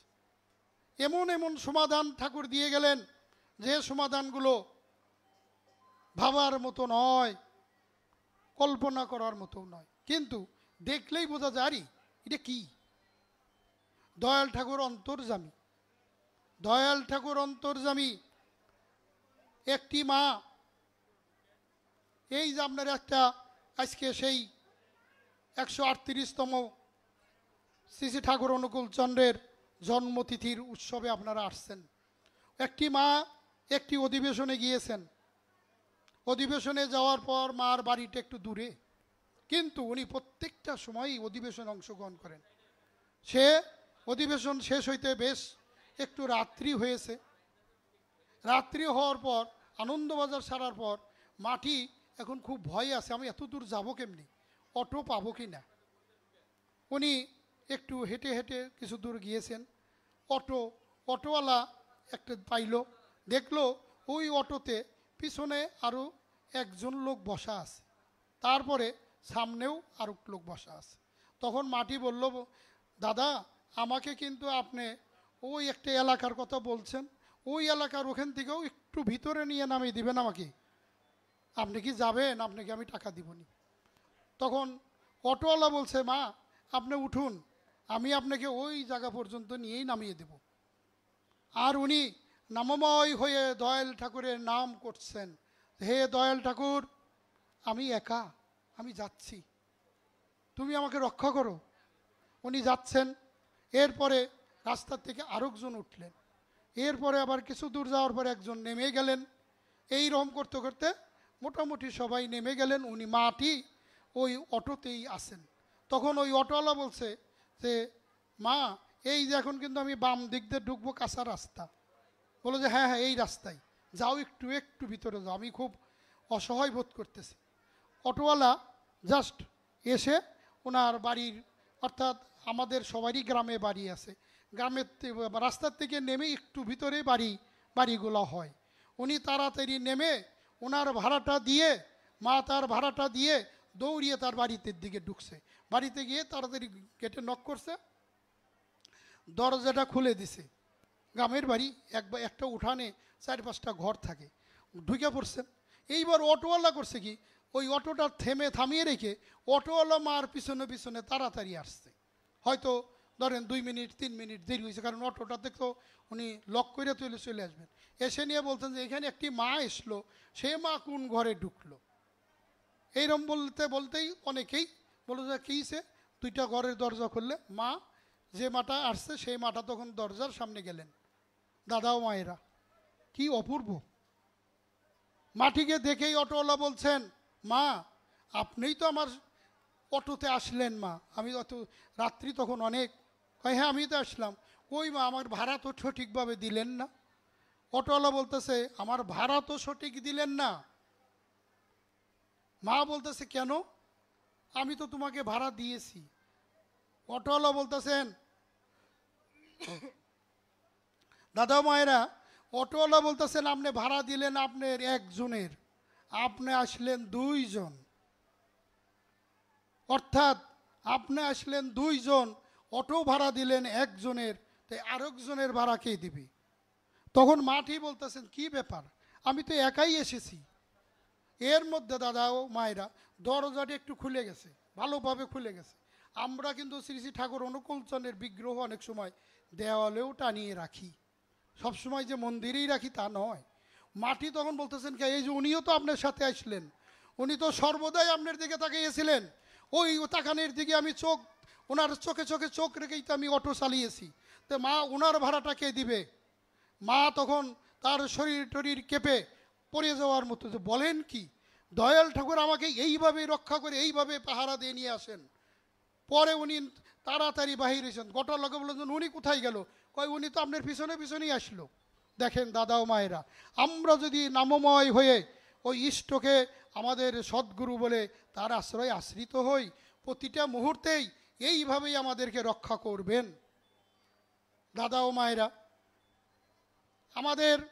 আমরা বিভিন্ন সময় আমরা প্রলয় মজুমদার দাদাকে আমরা চিনি, ইন্ডিয়ার থেকে আসেন। ওনার বাবা গোবর্ধন মজুমদার অত্যন্ত ঠাকুরের একজন প্রিয় ভক্ত, এবং উনি এমনই ভক্ত যে ঠাকুরের নিকট আসার জন্য উনি কিন্তু তেজ্যপুত্র হয়েছিলেন। তার বাবা ছিল ঠাকুর বিরোধী এবং জমিদার, পাবনারি। সেই গোবর্ধন মজুমদার যখন দীক্ষা নিলেন, যাই হোক দীক্ষার কাহিনী শেষ। এইবার গোবর্ধন মজুমদার দেওঘর থেকে উনি যখন কলকাতায় আসবেন, এই আসার সময় উনি একটু দূরে, ঠাকুর পার্লারে বিভিন্ন আলোচনা চলছে, উনি একটু দূরেই ঠাকুরকে প্রণাম করে ঠাকুরের নিকটে আর যায়নি গোবর্ধন দা। ওই দিন তাড়াতাড়ি ট্রেন ধরতে হবে, উনি তাড়াতাড়ি চলে আসছেন স্টেশনে। স্টেশনে এসে যথারীতিভাবে টিকিট কেটে ট্রেনেও উঠেছেন। ট্রেনে ওঠার পর উনি নামে, ওনার তো সর্বদাই সেই অজপা নাম চলছে। ট্রেনে ওঠার পর এই কয়েক মিনিটের মধ্যেই উনি যেন কানে শুনতে পাইলেন, ও গবরা নামো। ঠাকুর তাকে আদর করে গবরা বলতেন। তখন ওই গোবর্ধন মজুমদার দাদা এদিক ওদিক বাম দিক জানলা দিয়ে তাকাইলেন, ভিতরেও তাকাইলেন না, ঠাকুর তো এখানে নাই, তো ঠাকুরের কণ্ঠ আমি শুনতে পেলাম কেন? এরপর আরও 1 মিনিট 2 মিনিট পর আবার বলল যে ও গবরা নাম।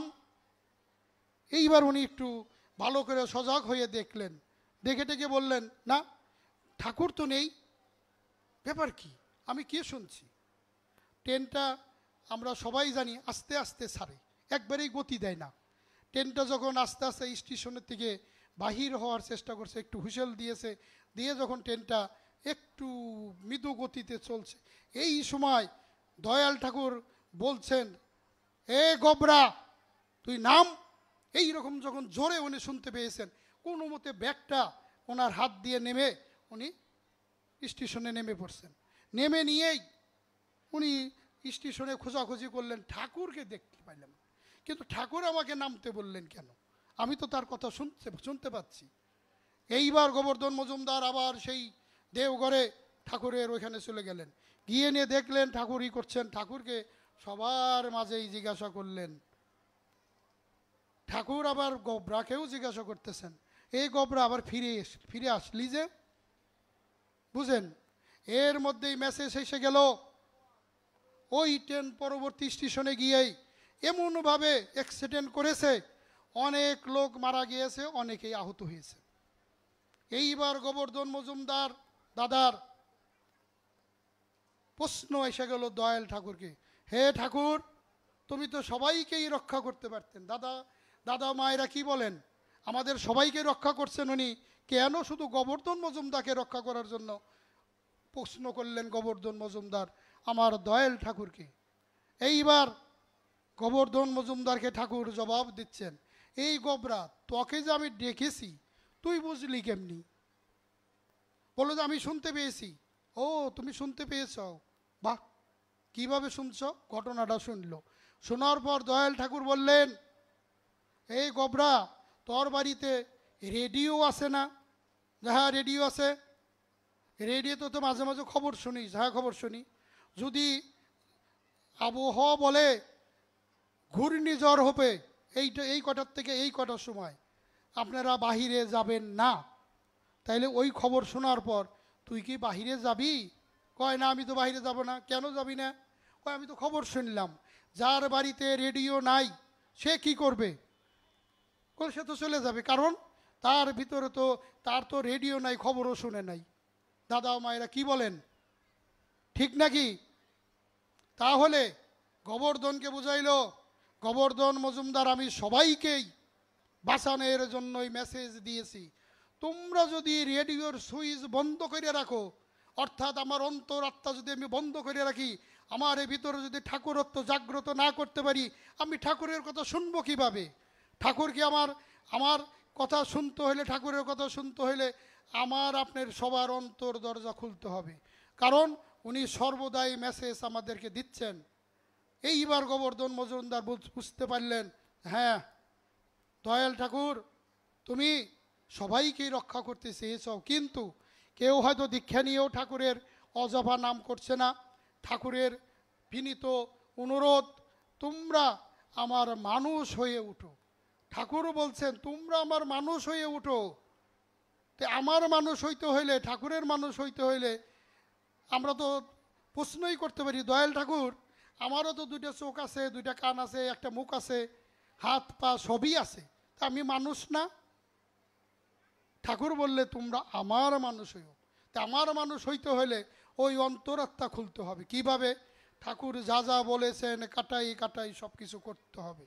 এর জন্য কিন্তু আপনাকে কর্ম ফেলে দিয়ে করতে হবে না, আপনার ব্যবসা ফেলে দিয়ে করতে হবে না, কারণ এটা তো অটোমেটিক করতেই হবে।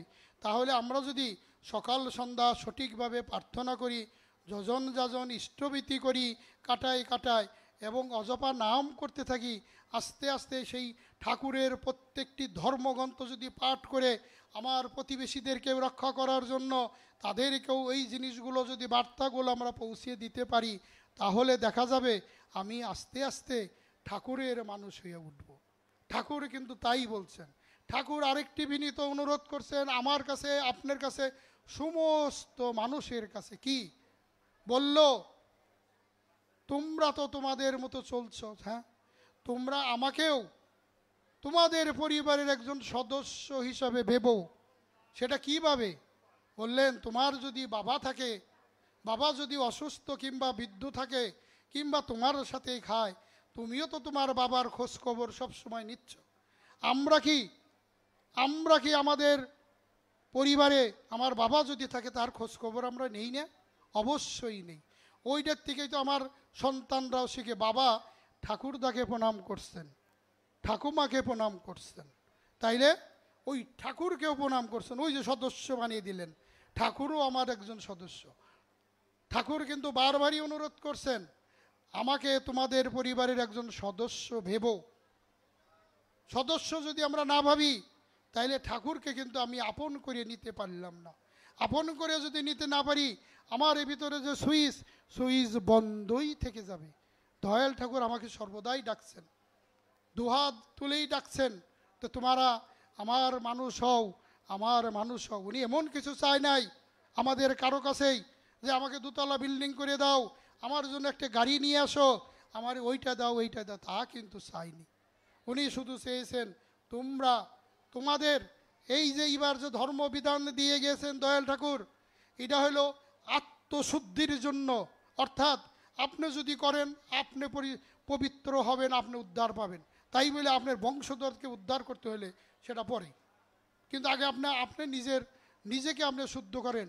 আপনি নিজে যদি শুদ্ধ না হন, আমি সমস্ত কর্ম করি খারাপ কর্ম, তা আমি তো শুদ্ধ হই নাই, আমার মন মুখ এক নাই, আমি মনে মনে ভাবছি এক, করছি আরেক। তাহলে ঠাকুর বললেন, তুমি এমন কিছু করো না যেটা তোমার মন মুখ এক না হয়। মন মুখ যাতে এক হয় তাই করো, তাহলেই তোমার উন্নয়ন। উনি জীবনের সাফল্যের জন্য দ্বাদশ সংকেত দিয়ে দিলেন। যে 10টা সংকেত উনি দিলেন, আমরা কেউ পালন করি না। তাহলে আমাদের উন্নতি হবে কিভাবে? আমরা সর্বদাই যেন ভাবি দয়াল ঠাকুর আমার সাথে সাথেই আছেন, তার কৃপা ছাড়া আমার একটা মুহূর্ত সম্ভব না।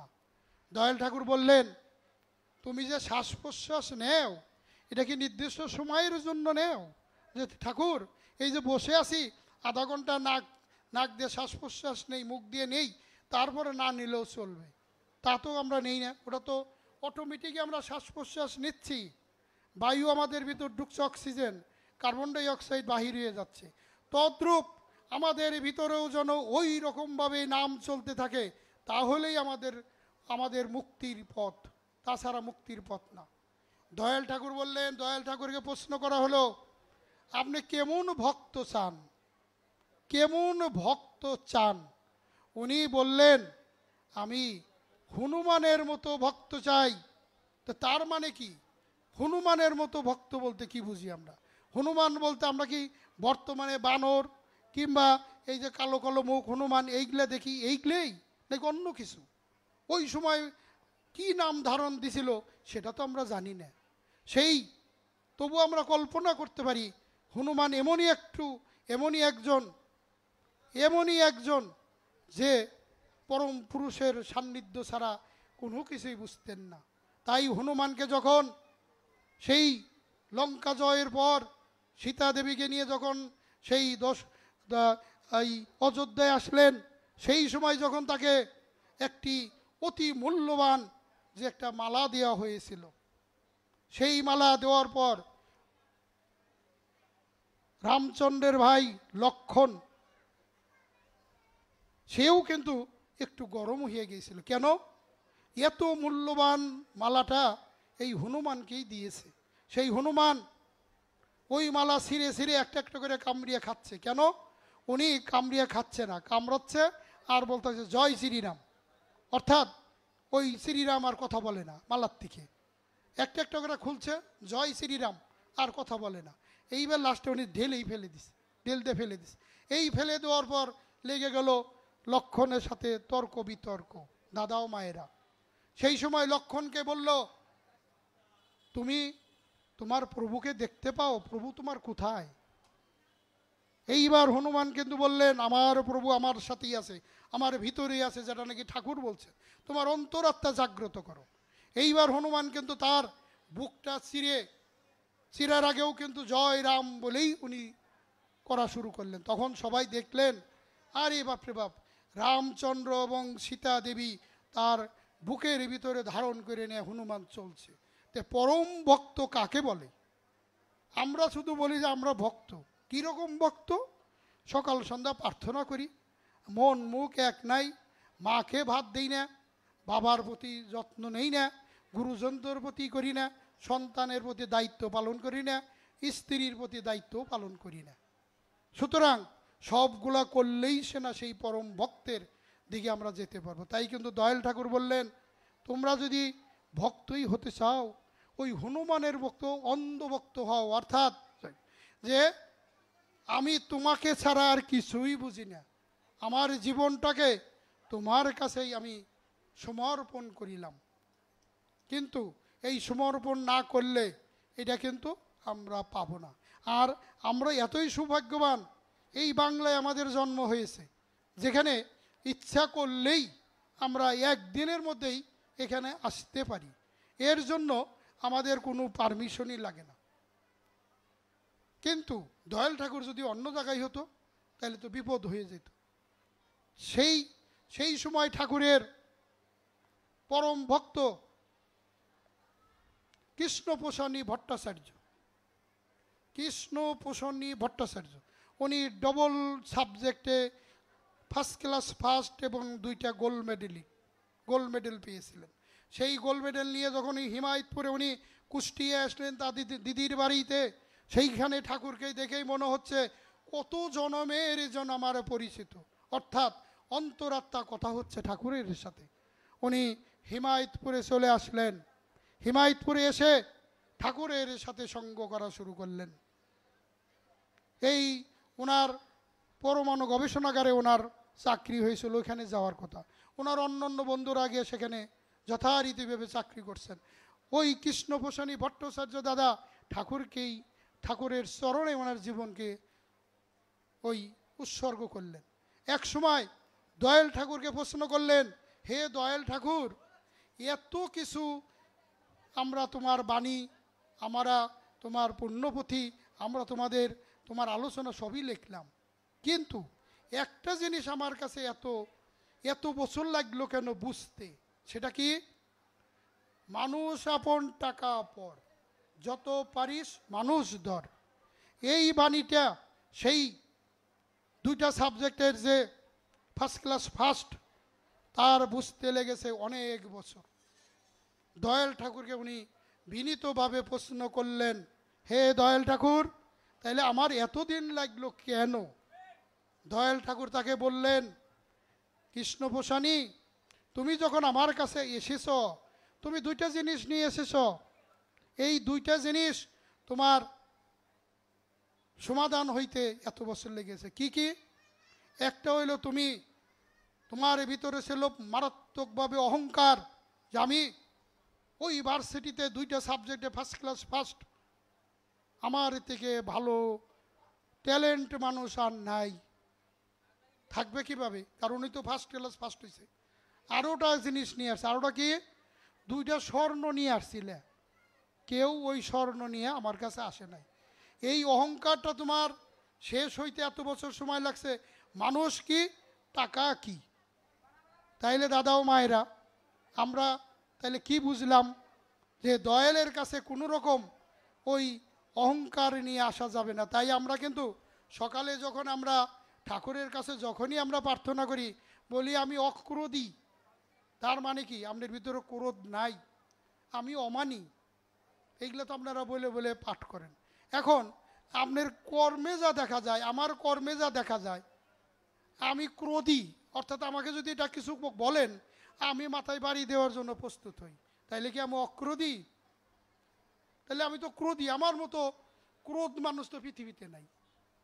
আমি অমানি, তাইলে আমি তাকে মানিই না। কেন? আমি আমার মাকে সেবা শুশ্রূষা করি না, মাতৃভক্তি আমার ভিতর নাই, আমার সন্তানকেও মাতৃভক্তি শিখাইনি। তাইলে আমরা ওই যে বাণীটা যে আমরা সকালেই বলি, তার কাছে প্রতিজ্ঞবদ্ধ হই সম্পূর্ণভাবে।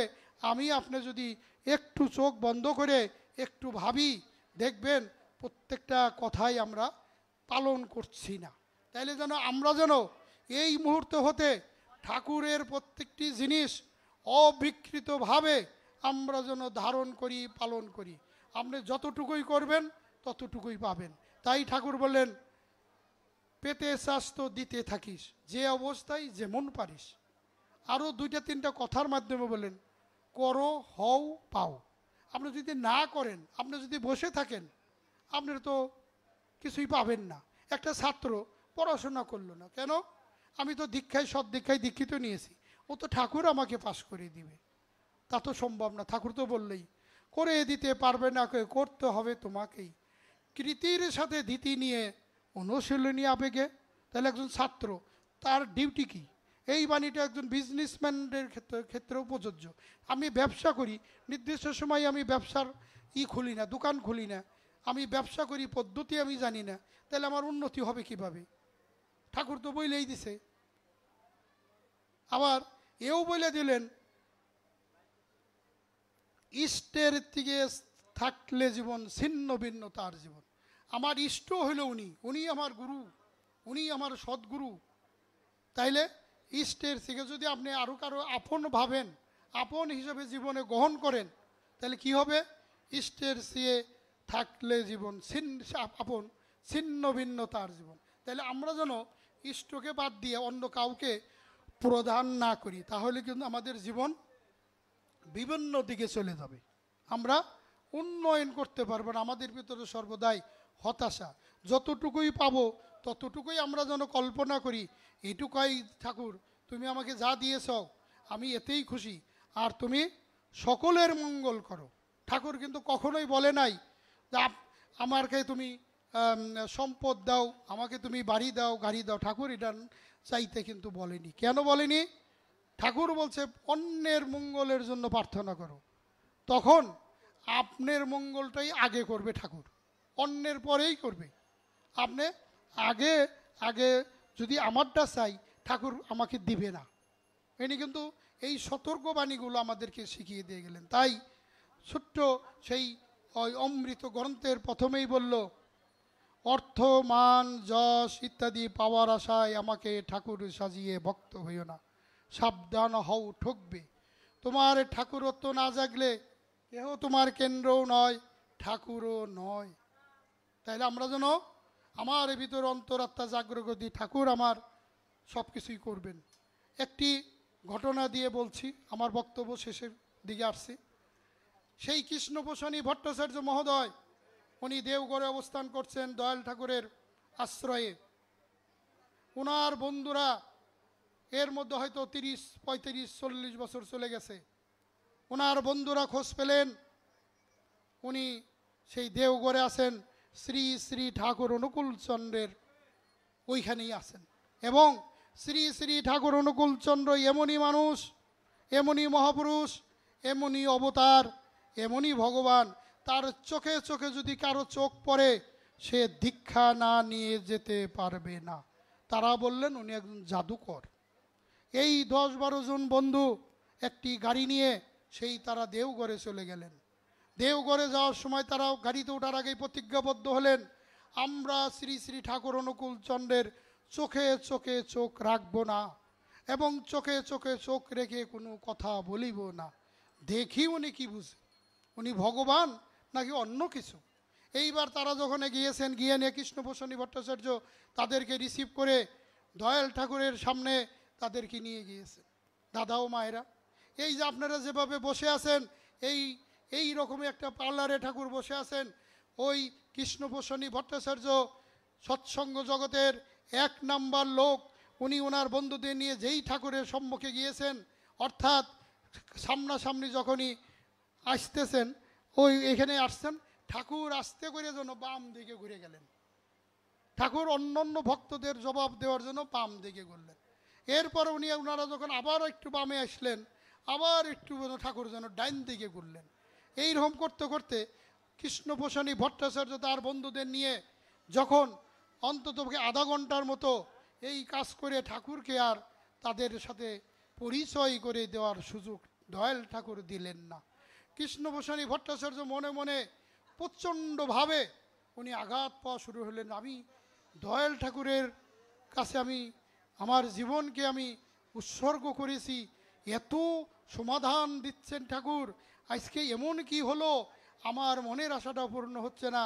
আর আমার এই বন্ধুরা, আমার যে কলেজের লাইফের ভার্সিটি লাইফের বন্ধুরা, এরা আমার কাছে এসে এরা একটা মারাত্মকভাবে আমি কোথায় আছি এইটা ওরা দেখে গেল, আমি যে একটা খারাপ জায়গায় আছি এইটা ওরা দেখে গেল। এইটা কৃষ্ণপ্রসন্ন ভট্টাচার্য মনে মনে ভেবে তার বন্ধুদের নিয়ে গাড়িতে গেলেন। অর্থাৎ আমরা যারা গাড়ি নিয়ে আসছি, আমরা যারা ট্রেনে যাব টিকিট নিয়ে আসছি, আমরা ওই জায়গা মতো উনি গিয়া তাদেরকে সেই হাইসে উঠিয়ে দিলেন।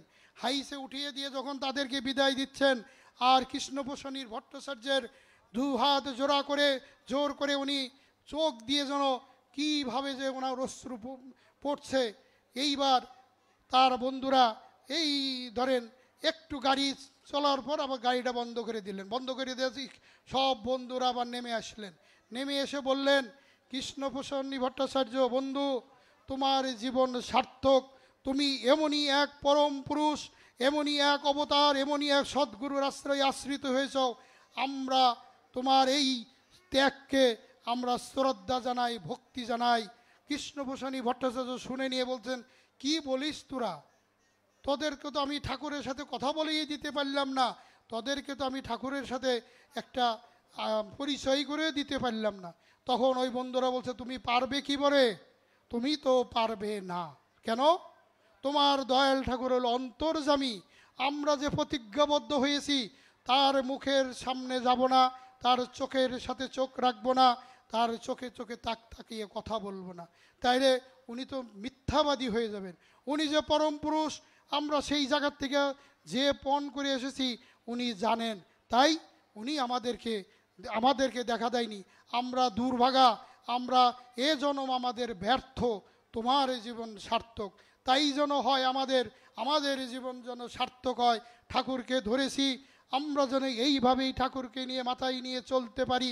আমাদের প্রত্যেকটা নিঃশ্বাস প্রশ্বাসের সাথে যেন আমাদের সেই শ্রী বিগ্রহ, আমাদের সেই অজপা নাম, এই নামে যেন আমরা নামময় হয়ে চলতে পারি।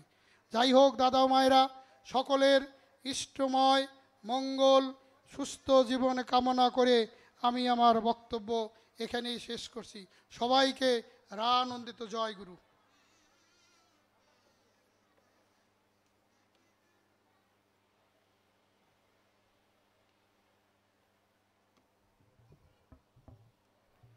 অসংখ্য অসংখ্য জয়গুরু জানাচ্ছি। এতক্ষণ আমরা তন্ময় মুগ্ধ হয়ে শ্রদ্ধেয় বিকাশ চন্দ্র দাস সভাপতি ঋত্বিক মহোদয়ের বক্তব্য আমরা শ্রবণ করছিলাম। এ পর্যায়ে আমাদের মাঝে বক্তব্য নিয়ে আসছেন শ্রদ্ধেয় শ্রী সুনীলমন মণ্ডল সভাপতি ঋত্বিক, সহ সচিব কেন্দ্রীয় ঋত্বিক পরিষদ, কেন্দ্রীয় সৎসঙ্গ, হিমায়তপুর, পাবনা।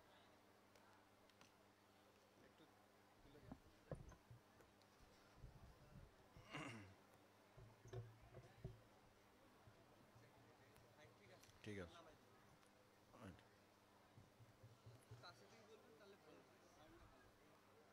বন্দে পুষোত্তমম, বন্দে পুষোত্তমম, বন্দে পুষোত্তমম। হেমর্চিত্ত পুণ্যতীর্থে জাগরে ধীরে, এই ভারতের মহামানবের সাগর তীরে। হেতা দাঁড়িয়ে দুবাহু বাড়িয়ে, নমি নরদেবতারে, উদার ছন্দে পরমানন্দে বন্দনা করি তারে। প্রিয় পরম আমার জীবন রথের সারথি, তার রাঙা পায়ে অজস্র কোটি প্রণতি জানাই। আজকের এই ধর্মসভার সম্মানিত সভাপতি মহোদয়, উপস্থিত আছেন বিজ্ঞ আলোচকবৃন্দ, আমার সামনে উপবিষ্ট পরমতীর্থের ধুলিতে ধূসর হবার জন্যে দেশের প্রত্যন্ত অঞ্চল থেকে আগত ভক্ত সজ্জন ও মমতাময়ী মায়েরা, আমি সবার হৃদয়ে অবস্থিত পবিত্র আত্মারূপী সেই পরম ব্রহ্মকে অসংখ্য অসংখ্য কোটি প্রণাম জানাচ্ছি। শ্রী ঠাকুর বলছেন, যখন তোরা সেই বোজলীলায় নিত্যরাসে মাতিস, তখন আমি পুঁথি ঘটে ঘটে শ্রীকৃষ্ণ।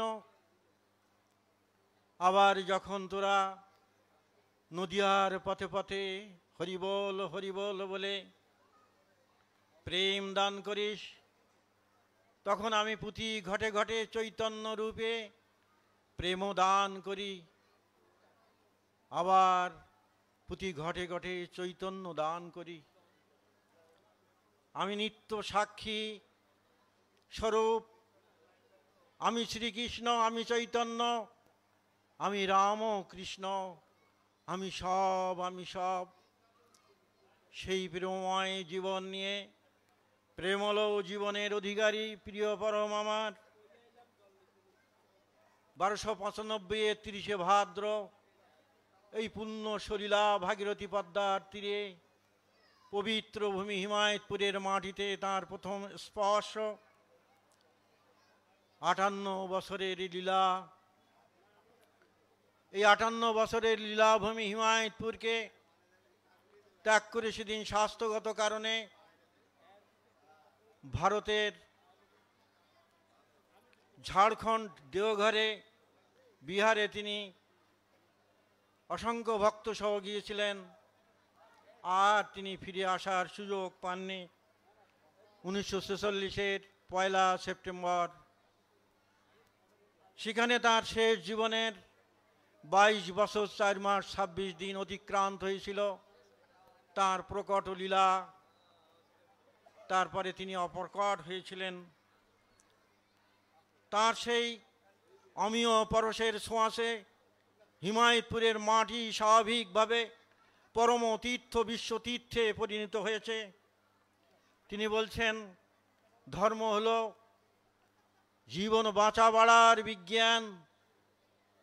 ধর্ম is nothing but being and becoming. তিনি বলছেন, দীক্ষা সমন্বিত শিক্ষা ও কৃষি শিল্প সুবিবাহ কেন্দ্রিক যে জীবন বৃদ্ধির 4 স্তম্ভের কথা তিনি বলেছেন, সেই জীবন বৃদ্ধির বৈপ্লবিক চেতনা সর্বসমস্যার সমাধানী, বৈপ্লবিক চেতনায় অনুকূল প্রকল্প তিনি মানুষের সামনে তুলে ধরেছেন। তিনি করুণা করে বলেছেন, তোরা জীব হত্যা করে থাকিস, তোরা ব্রহ্ম হত্যা পাপ করে থাকিস, তোরা স্ত্রী হত্যা পাপ করে থাকিস, একবার মা ভই বলে ছুটে চলে আয়, একবারে জয় জিসাস আল্লাহ আল্লাহ হরি হরি বলে ছুটে চলে আয়, তোরা আমারই বুদ্ভুত, আমাতে লয় হয়ে যাবি, তোদের আর বাতাসের আঘাত সহ্য করতে হবে না। অন্নপ্রাশনে মাতা মনোমোহিনী দেবী নাম রেখেছিলেন অনুকূল। অকুলে পড়িলে দীনহীন জনে, নুয়েও শির কইও কথা, কুল দিতে তারে সেধু প্রাণপণে, লক্ষ্য করি তার নাসিও ব্যথা। মায়ের প্রতি এবং মাতৃভূমির প্রতি তাঁর অগাধ ভক্তি। তিনি এখানে বকুল গাছ লাগিয়েছিলেন। তার ছোট বোন গুরুপ্রসাদী মা, তাকে তিনি বলছেন, খুকি এই বকুল গাছ লাগিয়েছি, এই বকুল গাছে তুমি জল দেবে, এই বকুল গাছ উত্তর উত্তর বৃদ্ধি প্রাপ্ত হবে, এই বকুল গাছ শাখা পোশাখায় ভরে যাবে, বকুল গাছে ফুল ফুটবে, ফুল ঝরে ঝরে পড়বে। আমার মা এই ঝরা বকুলের উপর দিয়ে হেঁটে হেঁটে যাবে। তাই তিনি বলছেন, মাতৃভক্তি অটুট যত, সেই ছেলে হয় কৃতি তত। জনক জননী জন্মভূমিতে নিষ্ঠা শ্রদ্ধা নেই কো যার, দুষ্টক্রমী হয়েই চলে জীবন তাহার। হযরত মুহাম্মদ সাল্লাল্লাহু আলাইহি সাল্লাম এক সময় মক্কা থেকে মদিনার পথে ইসলাম প্রচারের সময় তাকে পাড়ি দিতে হয়েছিল। রাতের আঁধারে হযরত ওমর রাদিয়াল্লাহু আনহুর পিঠে ঘাড়ে চড়ে তিনি চলছেন। হঠাৎ অনুভব করলেন হযরত ওমর তপ্ত অশ্রু তাঁর বুকে স্পর্শ করেছে। তিনি বলছেন, ইয়া রাসূল, আপনি কাঁদছেন, আপনি কেন কাঁদছেন? রসুল বলছেন, আমি আমার প্রিয় মক্কা ভূমি ত্যাগ করে যাচ্ছি, সেখানে আমার অনেক আত্মীয় স্বজন, আমি কারুকে ত্যাগ করবার জন্য আমি অশ্রু বিসর্জন দিচ্ছি না, কিন্তু আমার সেই জন্মভূমি মক্কা ছেড়ে রাতের আঁধারেই আমি মদিনার দিকে পাড়ি জমিয়েছি। আমার প্রিয় জন্মভূমিকে ত্যাগ করে আমাকে যেতে হচ্ছে অমর। তাই আমার চোখের সেই তপ্ত অশ্রু ঝরে ঝরে পড়ছে। এমনি করে প্রিয় পরম যখন যেখানে এসেছেন, ওই সেদিন বেতলেহেমে এসেছিলেন যিশু রূপে, ওই তিনি সেদিন এসেছিলেন মর্যাদা পুরুষোত্তম রূপে অযোধ্যায়, আবার সেই মথুরায় বৃন্দাবনে গোঠে রাখাল রূপে এসেছিলেন। এমনি করে নদিয়ার পথে পথে ঘাটে ঘাটে হরিনাম বিলাইবার জন্য চৈতন্য রূপে এসেছিলেন। কামার বুকে শ্রীরাম ও কৃষ্ণ রূপে আজকের হিমায়তপুরের মাটিতে পবিত্র করে তুলেছেন তাঁর জন্মভূমিকে তাঁর সেই পবিত্র স্পর্শের দ্বারা। তাই তিনি যখন যেখানে আবির্ভূত হয়েছেন সেখানেই মানুষের পরম তীর্থ। তিনি বলছেন, যে গ্রামে তিনি জন্মেছিলেন সেই গ্রামকে নমস্কার করো, আনত অভিবাদনে সেই গ্রামকে নমস্কার করো। এমনি করে তিনি বলছেন, প্রাচ্য প্রতীচ্যের সমস্ত সম্প্রদায়ের হিন্দু মুসলমান বৌদ্ধ খ্রিস্টান জৈন পার্সি প্রত্যেকের ওই হিমায়তপুরে অবাধ প্রবেশ অধিকার রয়েছে। ভগবান শ্রীকৃষ্ণ বলছেন, বৃন্দাবনং পরিত্যাজ্য পাদমেকম ন গচ্ছতি, আমার এক পাও বৃন্দাবন ছাড়া অন্য কোথাও যায় না। আজকের এই বৃন্দাবন অর্থাৎ আনন্দবন, আজকের এই পরম ধাম সবাইকে নন্দিত করেছে। এই ধুলির স্পর্শে সবাই ধন্য হয়েছে, তাই এখানে বৃন্দাবন রচিত হয়েছে। এখানে পরম পুরুষ নিত্য বিরাজ করছে। আজও সেথায় বৃন্দাবনে বাজে বাঁশুরি, আজও সেথায় শিখির ডাকে চমকে ওঠে কিশোরী। সেই তো প্রিয় পরম আমাদের, তিনি এই মাটিকে পবিত্র করেছেন। প্রাণের যেথায় প্লাবন আনে, হৃদয় ধরে তুলে, ওইটুকুই তো লুকিয়ে আছে তীর্থ করার মূলে। তিনি বলছেন তীর্থে আছে দেবতার স্মৃতি, তেমনি কীর্তির কথা, তাঁরই কীর্তির কথা জেনে কিছু ফল তার লভে নিশ্চয়, তেমনি মনের গুণে। আর যেখানে গেলে মানুষের সকল মনের গ্রন্থির মোচন হয়, সেইখানেই তো তীর্থ আর তার সমাধান হয়, সেইখানেই হচ্ছে পরম তীর্থ। ঠাকুর বলছেন কত ভাগ্যে এই সোনার বাংলায় জন্মগ্রহণ করেছি, ইচ্ছা করে এর ফল জল, আলো, বাতাস, খাদ্য, খাবার, স্নেহ, প্রীতি, প্রাকৃতিক মাধুর্য প্রাণ ভরে উপভোগ করেছি। আমার মনে হয় বাঙালির মহৎ কিছু দেওয়ার আছে, তাই বাংলা জাগলে ভারত জাগবে, আর ভারত জাগলে জগৎ জাগবে। তাই গোখলে বলেছেন যে হোয়াট বেঙ্গল থিংস টুডে, বর্তমান বাংলা যা ভাবে, ইন্ডিয়া থিংস টুমরো, আর ভারত ভাবে পরবর্তী দিন, আগামীকাল। ঠাকুর বলছেন আজকে হিমায়তপুরের জন্মভূমির কথা আলোচ্য বিষয়, পবিত্র ভূমির কথা, তীর্থভূমির কথা। তিনি বলছেন পাবনা আশ্রম সম্বন্ধে কথা ওঠায় ঠাকুর ভাব বিভোর কণ্ঠে তিনি বলছেন হিমায়তপুর সৎসঙ্গ আশ্রমকে পুণ্যক্ষেত্র বলে মনে হয়। ওই জঙ্গলে বসে যে জিনিস গজিয়ে উঠেছিল তার মূল্য আমি দিতে পারিনি, তার মূল্য আমি ভালো করে বুঝতেও পারিনি। ওখানে থেকে যা গজিয়েছে, ওখানে বসে যা পেলাম, তাতেই সব কিছু সার্থক হয়েছে। এই যে অফুরন্ত, তাই যে তাকে তিনি বলছেন এই যে অমৃত কত নাম, কত ধ্যান, কত তাপ ওখানে বসে হয়েছে, সব কিছু এভল করেছে, সব কিছু গজিয়েছে। তাই হিমায়তপুর পৃথিবীর পুণ্যতীর্থ, পৃথিবীর পরম তীর্থ, তাই পৃথিবীর মহাতীর্থ। শ্রী ঠাকুর তিনি এই কথা বলেছেন। তাই সার্বজনীন তীর্থক্ষেত্র হিসাবে এই তীর্থের মর্যাদার কথা তিনি বলছেন। এমনি করে আজকের এই তীর্থভূমিতে এসে আমরা নন্দিত হয়েছি। আসলে তিনি কে? সেই পরম পুরুষ। তিনি এমনি করে নবকলবারে যুগে যুগে তিনি আসেন। তাই অসীম যখন সহজ জ্ঞানে সীমাতে লন স্থান, বৃত্তিভেদী টান হলে তাই দেখবি ভগবান। শ্রী ঠাকুর বলছেন জগতের সামনে এমন সর্বনাশ আসছে, যার কাছে এই মহাযুদ্ধ, এই রক্তক্ষয়, এই সম্প্রদায়ের ক্ষয় কিছু নাই। গতিক দেখে মনে হয় মানুষের মূল বুনিয়াদও ধ্বংস অবলুপ্ত হওয়ার হতে পারে। তাই আপনারা দীক্ষা, শিক্ষা, বিবাহ এই তিনটি জিনিস ঠিক করে দেন। ঠাকুর অনুকূলচন্দ্র আজকে মানুষের মূল বুনিয়াদকে ঠিক করতে চেয়েছেন। তিনি চেয়েছেন একটি মানুষ, একটি চরিত্রবান মানুষ, একটি সুমানুষ, একটি ভালো মানুষ, যার ভিতর দিয়ে এই পৃথিবী নন্দিত হবে, এই জগৎ নন্দিত হবে, সমাজ নন্দিত হবে। তাই তিনি বলছেন রাষ্ট্রপূজার অর্ঘ্য জানিস, সুজননের সুসন্তান, যে ঐশ্বর্যে দেশবাসী সব আপদ হতে পায় ত্রাণ। সেই সুসন্তানকে আনার জন্য ঠাকুর তাঁর পদ্ধতি দিয়েছেন। সৎসঙ্গ সেই বাঁচা বাড়ার কারখানা, মানুষ তৈরির কারখানা। Satsang is nothing but man making factory. Thakur Anukulchandra যে বৃহত্তর জীবন ব্যবস্থা, যে life of code of life আমাদের সামনে তুলে ধরেছেন। তিনি বলেছেন ঈশ্বরেরই ডাক এসেছে, তার কাছে তোর সঙ্গতি, যোগান দিয়ে ধন্য হতই হোক দলিত দুর্মতি। ভগবান শ্রীকৃষ্ণ বলছেন অবজানন্তি মাং মূঢ়া মানসিত অনুমাশ্রিতম পরম ভাব অজানন্ত মম ভূত মহেশ্বরম। আমি যখন আসি তখন মানুষ আমাকে, সেই ভূত মহেশ্বর ভাবকে মানুষ চিনতে পারে না। অবজানন্তি মাং মূঢ়া, মূঢ়া ব্যক্তিরা চিনতে পারে না। অজ ভীষণ অব্যয় আত্মা ভূতনম ঈশ্বর সন প্রকৃতিম সমধিষ্ঠায় সম্ভব আমি আত্মমায়া।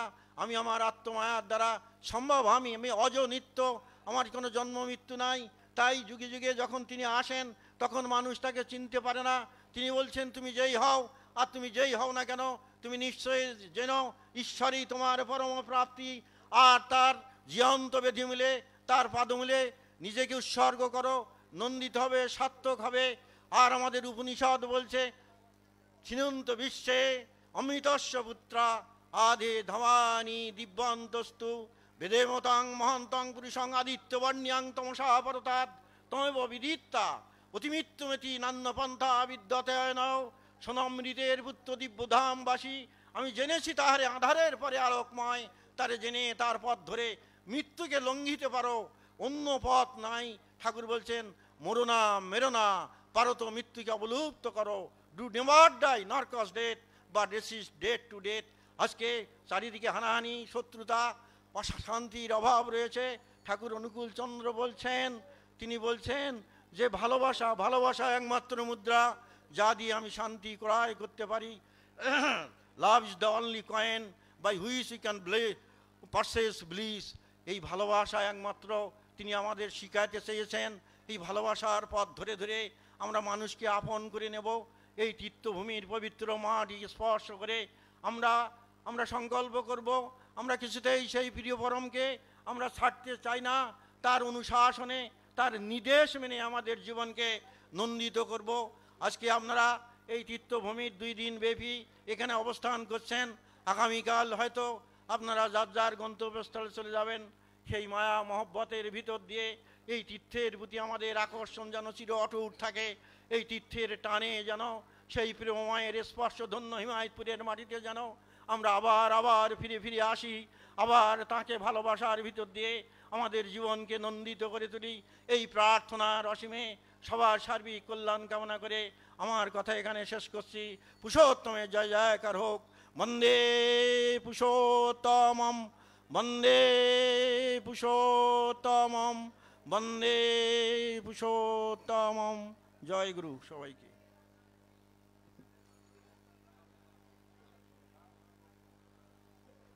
অসংখ্য অসংখ্য জয়গুরু জানাচ্ছি। শ্রদ্ধেয় শ্রী সুনির্মল মণ্ডল, সভাপতি ঋত্বিক, সহ সচিব কেন্দ্রীয় ঋত্বিক পরিষদ, কেন্দ্রীয় সৎসঙ্গ হিমায়তপুর পাবনা, দাদাকে অসংখ্য প্রণাম এবং জয়গুরু জানাচ্ছি তার জ্ঞানগর্ভ বক্তব্য রাখার জন্য। এ পর্যায়ে ইষ্টপ্রাণ দাদা ও মায়েরা, আমরা ধর্মসভার একদম শেষ প্রান্তে চলে এসেছি। আমাদের আজকের ধর্মসভার যিনি সভাপতিত্ব করেছেন, আমাদের সংঘের সিনিয়র সহসভাপতি শ্রদ্ধেয় সভাপতি ঋত্বিক প্রাণশঙ্কর দাস মহোদয়কে আজকের ধর্মসভার পরিসমাপ্তি ঘোষণা করার জন্য আমি বিনীত অনুরোধ জানাচ্ছি। এবং এই ধর্মসভা শেষেই আমাদের মাঝে সঙ্গীত পরিবেশন করবে উপমহাদেশের প্রখ্যাত বাউল শিল্পী বাউল রথীন মিত্র ও আমাদের আশ্রম কর্মী রমেন বিশ্বাস। তারা দুজনে মঞ্চে আজকে লোকরঞ্জন অনুষ্ঠানে সঙ্গীত পরিবেশন করবে। সেই সঙ্গে সারা বাংলাদেশ থেকে যার দাদারা সঙ্গীত শিল্পী যারা এসেছেন তারা রথীনদার সাথে যোগাযোগ করে আপনারাও রথীনদার সাথে সঙ্গীত করার সুযোগ পাবেন। আমি শ্রদ্ধেয় প্রাণশঙ্কর কাকাকে এই আজকে ধর্মসভার পরিসমাপ্তি ঘোষণা করার জন্য আমি বিনীত অনুরোধ জানাচ্ছি। দাদা ও মায়েরা একটু উলুধ্বনি দেবেন। বন্দে পুরুষোত্তমম, বন্দে পুরুষোত্তমম, বন্দে পুরুষোত্তমম।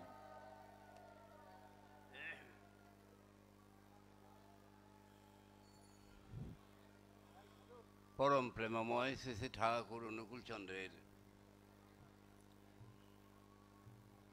রাতুল চরণে আমার কোটি কোটি প্রণাম। পরম প্রেমময় শ্রী শ্রী ঠাকুরের 138তম এই আবির্ভাব তিথি, তালনবমী তিথি উপলক্ষে আয়োজিত আজকের এই ধর্মসভার অতিথিবৃন্দ বিশেষ কারণে আসতে পারে নাই, যারা এখানে বক্তব্য রেখেছেন এবং ঋত্বিক অদুর্যু দাদক বৃন্দ এবং ভক্তবৃন্দ, শ্রদ্ধ দাদা এবং মায়েরা, সবাইকে আমার রানন্দিত জয়গুরু জানাচ্ছি। আজ 2 দিন যাবৎ অনেক কথা, অনেক কিছু হয়ে গেছে এখানে। আশা করি সবাই শুনেছেন এবং সঙ্গে করে নিয়ে যাবেন। সভাপতি হিসাবে আমার যতটুকু বলার তা বলার ক্ষেত্র আর এখন নাই, মানুষের ধৈর্যও নাই। তাই আমি বেশি কথা না বলে দুই একটা কথা বলেই আমার বক্তব্য শেষ করব। এবং এখন সঙ্গীতের আয়োজন হচ্ছে, আপনারা ধৈর্য ধরে সঙ্গীত শুনবেন। আজকের বিষয়বস্তু ছিল ওই তিনি যখন যেখানে আবির্ভূত হন সেই স্থানে মানুষের পরম তীর্থ।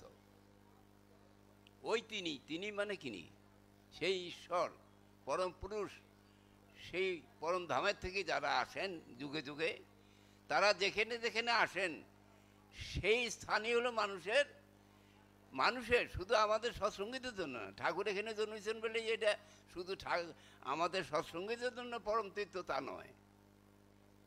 তিনিরা যেখানে যেখানে আসেন, যখন যেখানে আসেন সেই স্থানেই মানুষের, সব মানুষেরই পরম তীর্থ। কাজেই এই হিমায়তপুরের গুণগান বা হিমায়তপুরের গুরুত্ব আপনারা সবাই অনেকে শুনছেন এবং ঠাকুরের বই পুস্তক পড়ে এটা জানতে পারবেন। এখানে তিনি আছেন এই বিশ্বাস আমাদের আছে এবং আমরা অনেক কথার ভিতর দিয়ে আমরা জানতে পারছি, অনেকে অনেকভাবে তাকে দর্শন করেছেন। কাজে এই তীর্থের মহিমা, এই জায়গার মহিমা, এই হিমায়তপুরের মহিমা সারা বিশ্বে আজকে প্রচারিত। তাই আসুন আমরা কথা না বাড়িয়ে আমরা প্রত্যেকেই নিজ নিজ চিন্তা ভাবনার ভিতর দিয়ে ঠাকুরকে অনুসরণ করার চেষ্টা করি এবং তাকে জানতে চেষ্টা করি এবং তার নীতিবিধিগুলোকে অনুসরণের ভিতর দিয়ে আমাদের এই জীবনটাকে সুন্দর সার্থক করে তুলতে পারি এবং আমাদের কর্মের ভিতর দিয়েই আমরা হিমায়তপুরকে জাগ্রত করে এবং বিশ্বের দরবারে আমরা যাতে পৌঁছে দিতে পারি, এই আশা এবং ভরসা নিয়ে আপনাদের কাছে আমার বিশেষ নিবেদন। কথা বাড়াবো না, আজকে আমাদের শেষ দিন। আমি সবার মঙ্গল কামনা করে আপনারা সবাই সুস্থ স্বাস্থ্য থাকেন, প্রত্যেক বছরেই এই জায়গায় আসার চেষ্টা করবেন। আর এই পরম ধামই হলো আমাদের সব কিছুর মূলে। এখানে আসার অনেক কারণ আছে, সব ব্যাখ্যা করার সময় এখন নেই। যাই হোক, সবার মঙ্গল কামনা করে এবং এই হিমায়তপুরের উত্তরোত্তর উন্নতি বৃদ্ধি কামনা করে পরম পুরুষের আতুল চরণে আমার নিবেদন করে আমরা আজকের এই সভা সমাপ্তি ঘোষণা করছি। জয় গুরু, বন্দে পুরুষ।